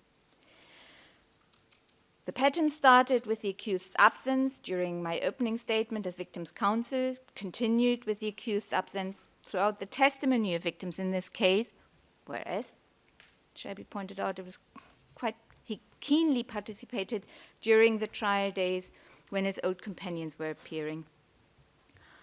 Although the accused did apologize for his initial behavior to me as counsel, the counsel in front of me, it is a reoccurring pattern that we can observe, and that signals, in my view, total disregard for victims. Well, the accused and the defense may choose to do so. This is their right. They presented their case concerning the criminal charges, aiming to show the innocence of the accused. Failure to engage with victims' accounts in this context is a strategy, and to what extent it's an effective strategy, that remains to be seen. But where it matters from the perspective of the claim to reparations is that silence and non-engagement in adversarial reparations proceedings running throughout this trial must have some legal consequences. Let me be clear in setting out the omissions of the defense. A party to reparations claims made here. The defense did not comment on any experts appointed. It did not comment on any expert reports issued. It did not submit anything in response to our consolidated reparations submission or any of our previous submissions on reparations. Nothing. When the trial panel issued its decision appointing a financial expert, setting out further procedural steps with regard to reparations, a decision from 1st of January 2022, it provided in paragraph 11 that the defense had 7 days to respond to the reparations request. Again, the defense did not. Having said that, we may of course deduce from the defense strategy that the accused, as he is actively disputing any criminal responsibility, he also disputes any claim to reparations. While we can say that in principle, regarding the question whether reparation is owed at all, the same cannot be said for other specific aspects of the claims made.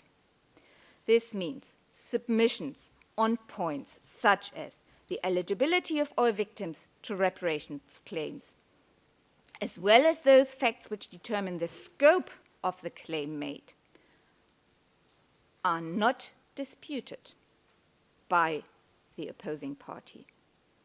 And should the trial panel come to the conclusion that the evidence before it shows that the accused is criminally responsible, this may mean that the accused fully trusts in you, the panel, to draw the correct conclusions from any of the reports made and to adjudicate correctly on the victim's claims.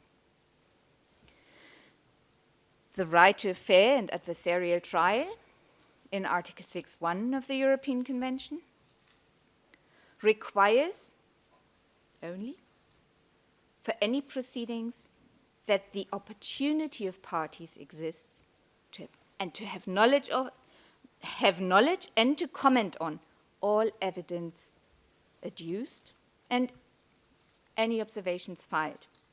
The defense did have full knowledge of all evidence, all submissions made. It was all there.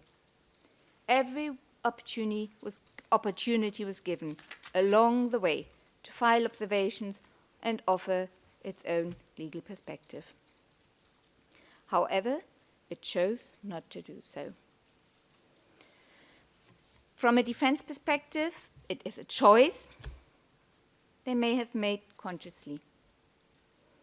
It is for each party to dispute alone, to decide whether a document produced by the other party or evidence given by witnesses calls for comments.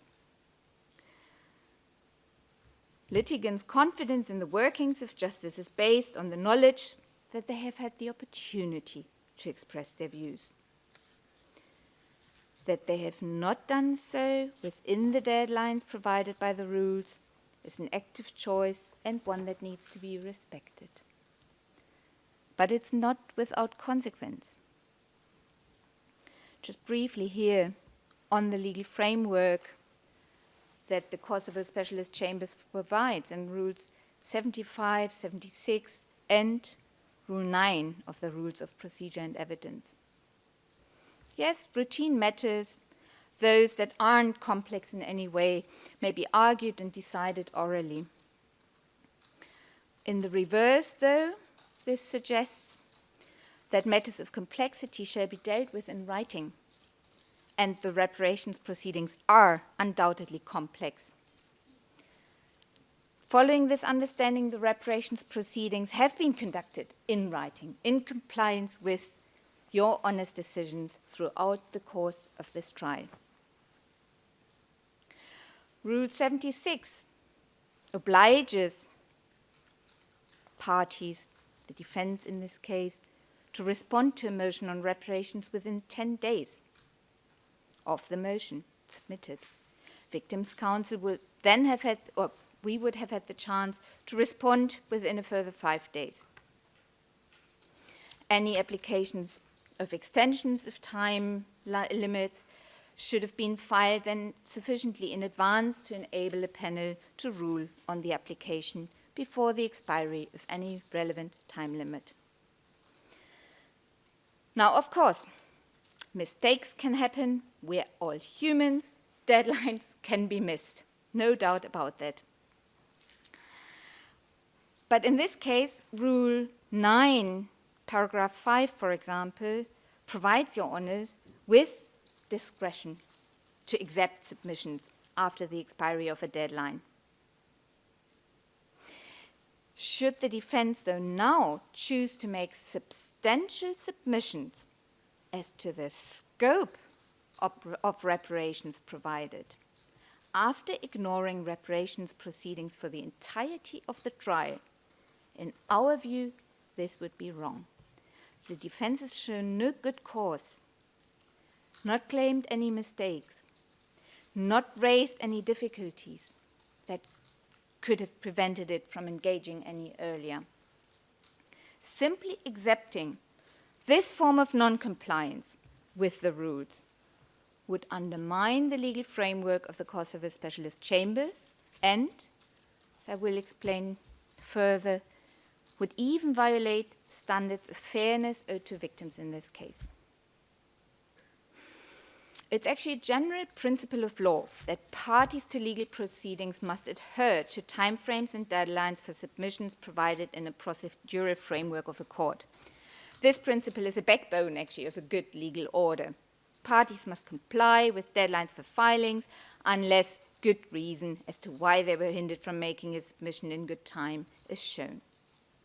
Otherwise, it actually is impossible to conduct proceedings in an efficient, effective, and fair manner. Any arguments presented after the deadline for submission has passed without any reason as to why a delayed submission should be accepted should, in our view, be time-barred. The right to fairness extends to victims as parties to the reparations proceedings. If a party to proceedings doesn't engage, it does not allow us to engage in a fair and balanced discussions of any objections that may be offered now. Any doubts, for example, on the choice of experts, working methods, or whatever. As I've said before, we haven't had any substantiated arguments to date. Should the defense choose today to finally engage with the reparations case, any arguments would have to be made from our side in response in a very ad hoc manner. It would be unfair to victims as claimants in this case, and actually a breach of Article 6.1 of the European Convention, even in view of the time the panel has scheduled for some responses. We wouldn't have the chance to consider arguments made, for example, through consulting with experts, say on any aspects of Kosovo law, or other points raised that may have to be discussed with clients. Let me sum up. Facts and circumstances that support the reparations claim and as presented by us stand uncontested, apart from the question of the principle whether reparations are owed at all. They should be treated as such. Victims should therefore be awarded the reparations claimed to provide compensation for the physical harm, the mental harm, and the material harm that has been suffered by the direct victims and the harm that was suffered by the indirect victims as consequences of the crimes for which the accused is liable. And now one last aspect on the enforcement of reparations claims.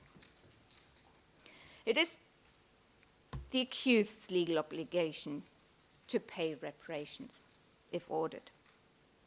Yet, as is so often in these cases, it may be extremely difficult to enforce any reparations order against the accused, which would leave the victims with an order on paper, but no tangible result that could make a difference to their situation. At the International Criminal Court, this problem is counterbalanced through the creation of a trust fund for victims, but no similar fund exists before this court, or in this court. During my opening statement in this case, I seized the opportunity and called on the government of Kosovo and the international community to ensure that victims will be able to realize their right to reparations. The trial panel took actually the laudable step to write twice to the government of Kosovo, which was rather unprecedented in nature. Your Honours requested information on the possibilities provided to ensure that reparations will be paid to victims. The answers, though, left ambiguities and stood in some contrast to what experts had stated as to the applicability of the law. The Victim Compensation Fund seems the only fund for compensation of crime victims. It remains unclear if the victims in this case could draw on compensation from that fund. It also remains unclear whether that compensation would at all be sufficient to satisfy the claims made here. However, we will be ready to apply on behalf of victims and put the framework to a test should enforcement against the accused fail. At this point, we ask, and again, because it's the lack of other platforms that could exist, we ask the government, and specifically the Ministry of Justice, to ensure that sufficient funds will be made available, whether within the framework of the Victim Compensation Fund or beyond. Victim support is needed. It would be an important signal of goodwill if victims were not put through the lengthy procedure of firstly attempting to enforce the reparations claims against the accused before having to rely on a highly discretionary procedure within the Ministry of Justice. Let me also emphasize states have responsibilities to victims of serious human rights violations. Although Kosovo is not a state party to many of the international human rights covenants that constitute the core of international human rights law, the obligations contained therein are nevertheless implemented through Article 22 of the Constitution of Kosovo. Article 22, number 8, explicitly incorporates the guarantees, for example, of the Convention Against Torture. This means that rights and obligations contained in the Convention are directly applicable and have, in case of conflict, priority over other domestic laws. The Convention Against Torture does not only enshrine the prohibition of torture, it also provides for the victims' rights to reparations and puts the onus on states to ensure that victims receive reparations. Article 14 of the Convention Against Torture is clear. Each party, each state shall ensure in its legal system that the victim of an act of torture obtains redress and has an enforceable right to fair and adequate compensation. And in the event of the death of a victim as a result of an act of torture, his dependents shall be entitled to compensation. It could not be said any clearer. A right to enforceable compensation is enshrined in international human rights law and takes precedent over any other domestic compensation provisions. The Convention Against Torture obliges states to deliver. The Republic of Kosovo must ensure that victims receive redress. Whichever the legal framework will be, we are ready to provide assistance to victims and support them to ensure that this is done. Once your honors will have delivered their judgment and hopefully will grant the reparations order we seek. We expect the government to show the willingness and cooperation to help victims realize their claims, and we would urge your honors as a Kosovo court to emphasize that a responsibility lies on the state in its own order. In closing, we ask the panel to order that the accused pay compensation to the participating victims individually and to order the forfeiture of any property, proceeds, any assets used for or deriving from the commission of the crime as far as they may exist, so that they may be sold or shared between victims. With that, the only thing that remains is to thank your honors for the extensive engagement with victims' positions and the prosecution for their efforts to bring this case, and many, many others within the Kosovo Specialist Chambers who work on behalf of victims. Thank you very much. Thank you, Victims' Counsel. We now turn to the Defense Counsel.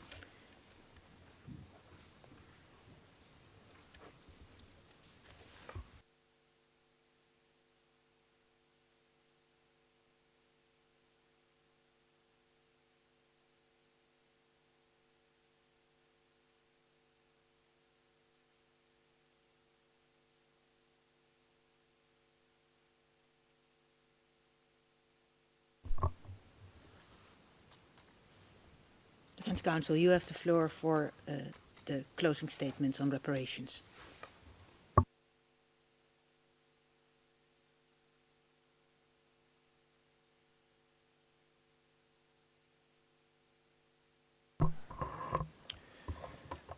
Thank you very much, Your Honor. Mr. Mustafa has from the beginning on denied the charges, and it is the defense position that he should be acquitted. Mr. Mustafa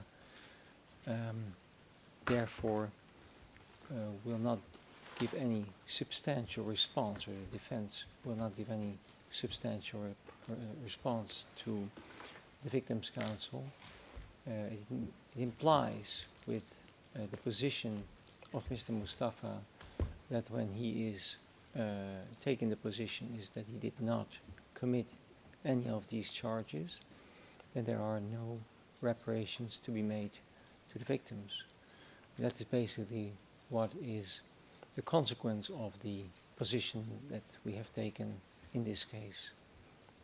So that's our standpoint. I have no further issues that I need to bring up. Thank you.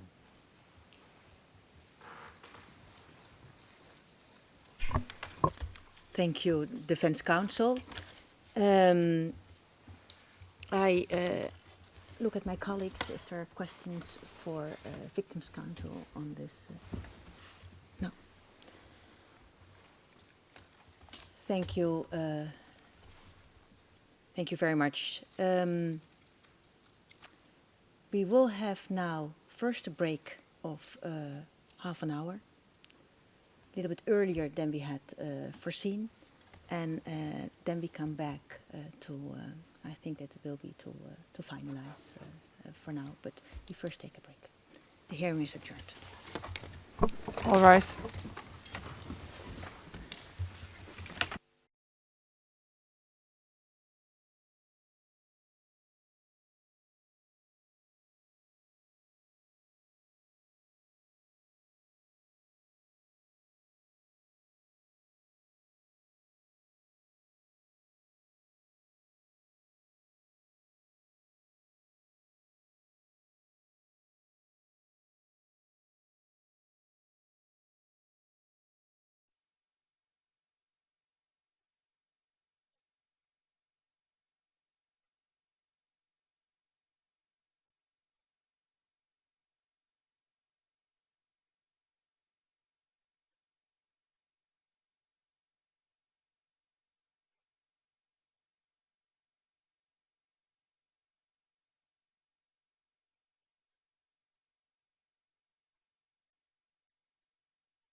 All rise.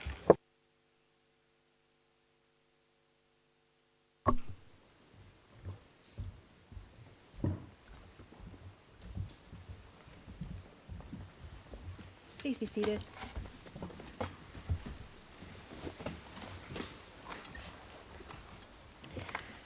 Okay.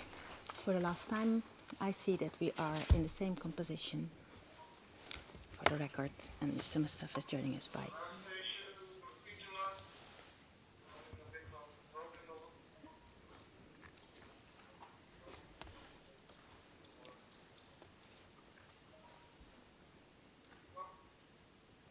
Very well. We've completed the closing statements on all issues. At this juncture, I want to address the accused and ask him if he confirms his position that he does not want to exercise his right under Rule 135, paragraph 4 of the rules to speak last.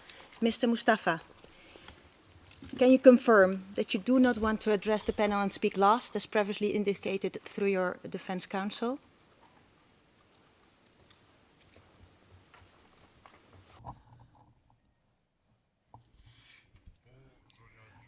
Yes, Your Honor, I confirm this. I am not going to exercise this right because I'm sure that I have stated everything in my opening speech addressed to the panel. Thank you, Mr. Mustafa. Now it's on record that you don't exercise your right to speak last. Do the parties and the Victims' Counsel have any other matter to raise with the panel? Your Honor, nothing from the prosecution. Very well. Your Honour, there's one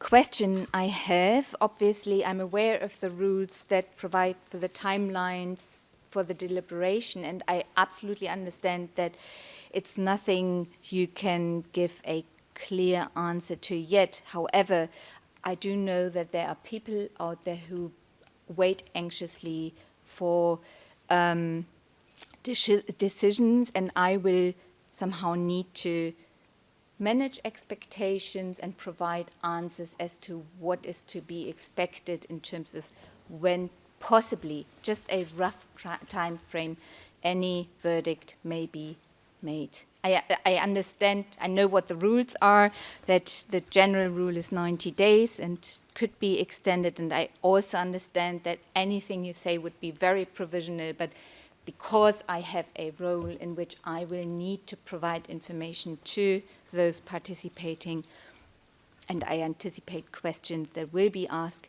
if there is any form of answer that you could provide, I would be very grateful for that. Thank you. Thank you, Victims' Counsel. Defense Counsel, is there something you want to raise? No, Your Honor, we have nothing to raise from the side of defense. Very well, thank you. I will get back to your answer in a while. Before closing the case, I remind the parties and the Victims' Counsel that pursuant to Rule 136, at this stage, no submissions may be made or evidence may be submitted unless exceptional circumstances and good cause exist. This, of course, does not include matters that must be regularly reviewed, like the detention. Yeah. On behalf of the panel, I thank the parties and the Victims' Counsel for their contribution. I also thank the interpreters, the stenographers, the audiovisual technicians and security personnel, and more generally, all registry staff in and outside the courtroom for their invaluable assistance throughout this trial. In due course, and I'm getting now also to you, Victims' Counsel, the panel will issue a public scheduling order sufficiently in advance of the date for rendering of the judgment. And everything that is important to this matter is provided for in the rules of procedure and evidence. So this is my answer to you. Very well. The case is closed and the hearing is adjourned. All rise.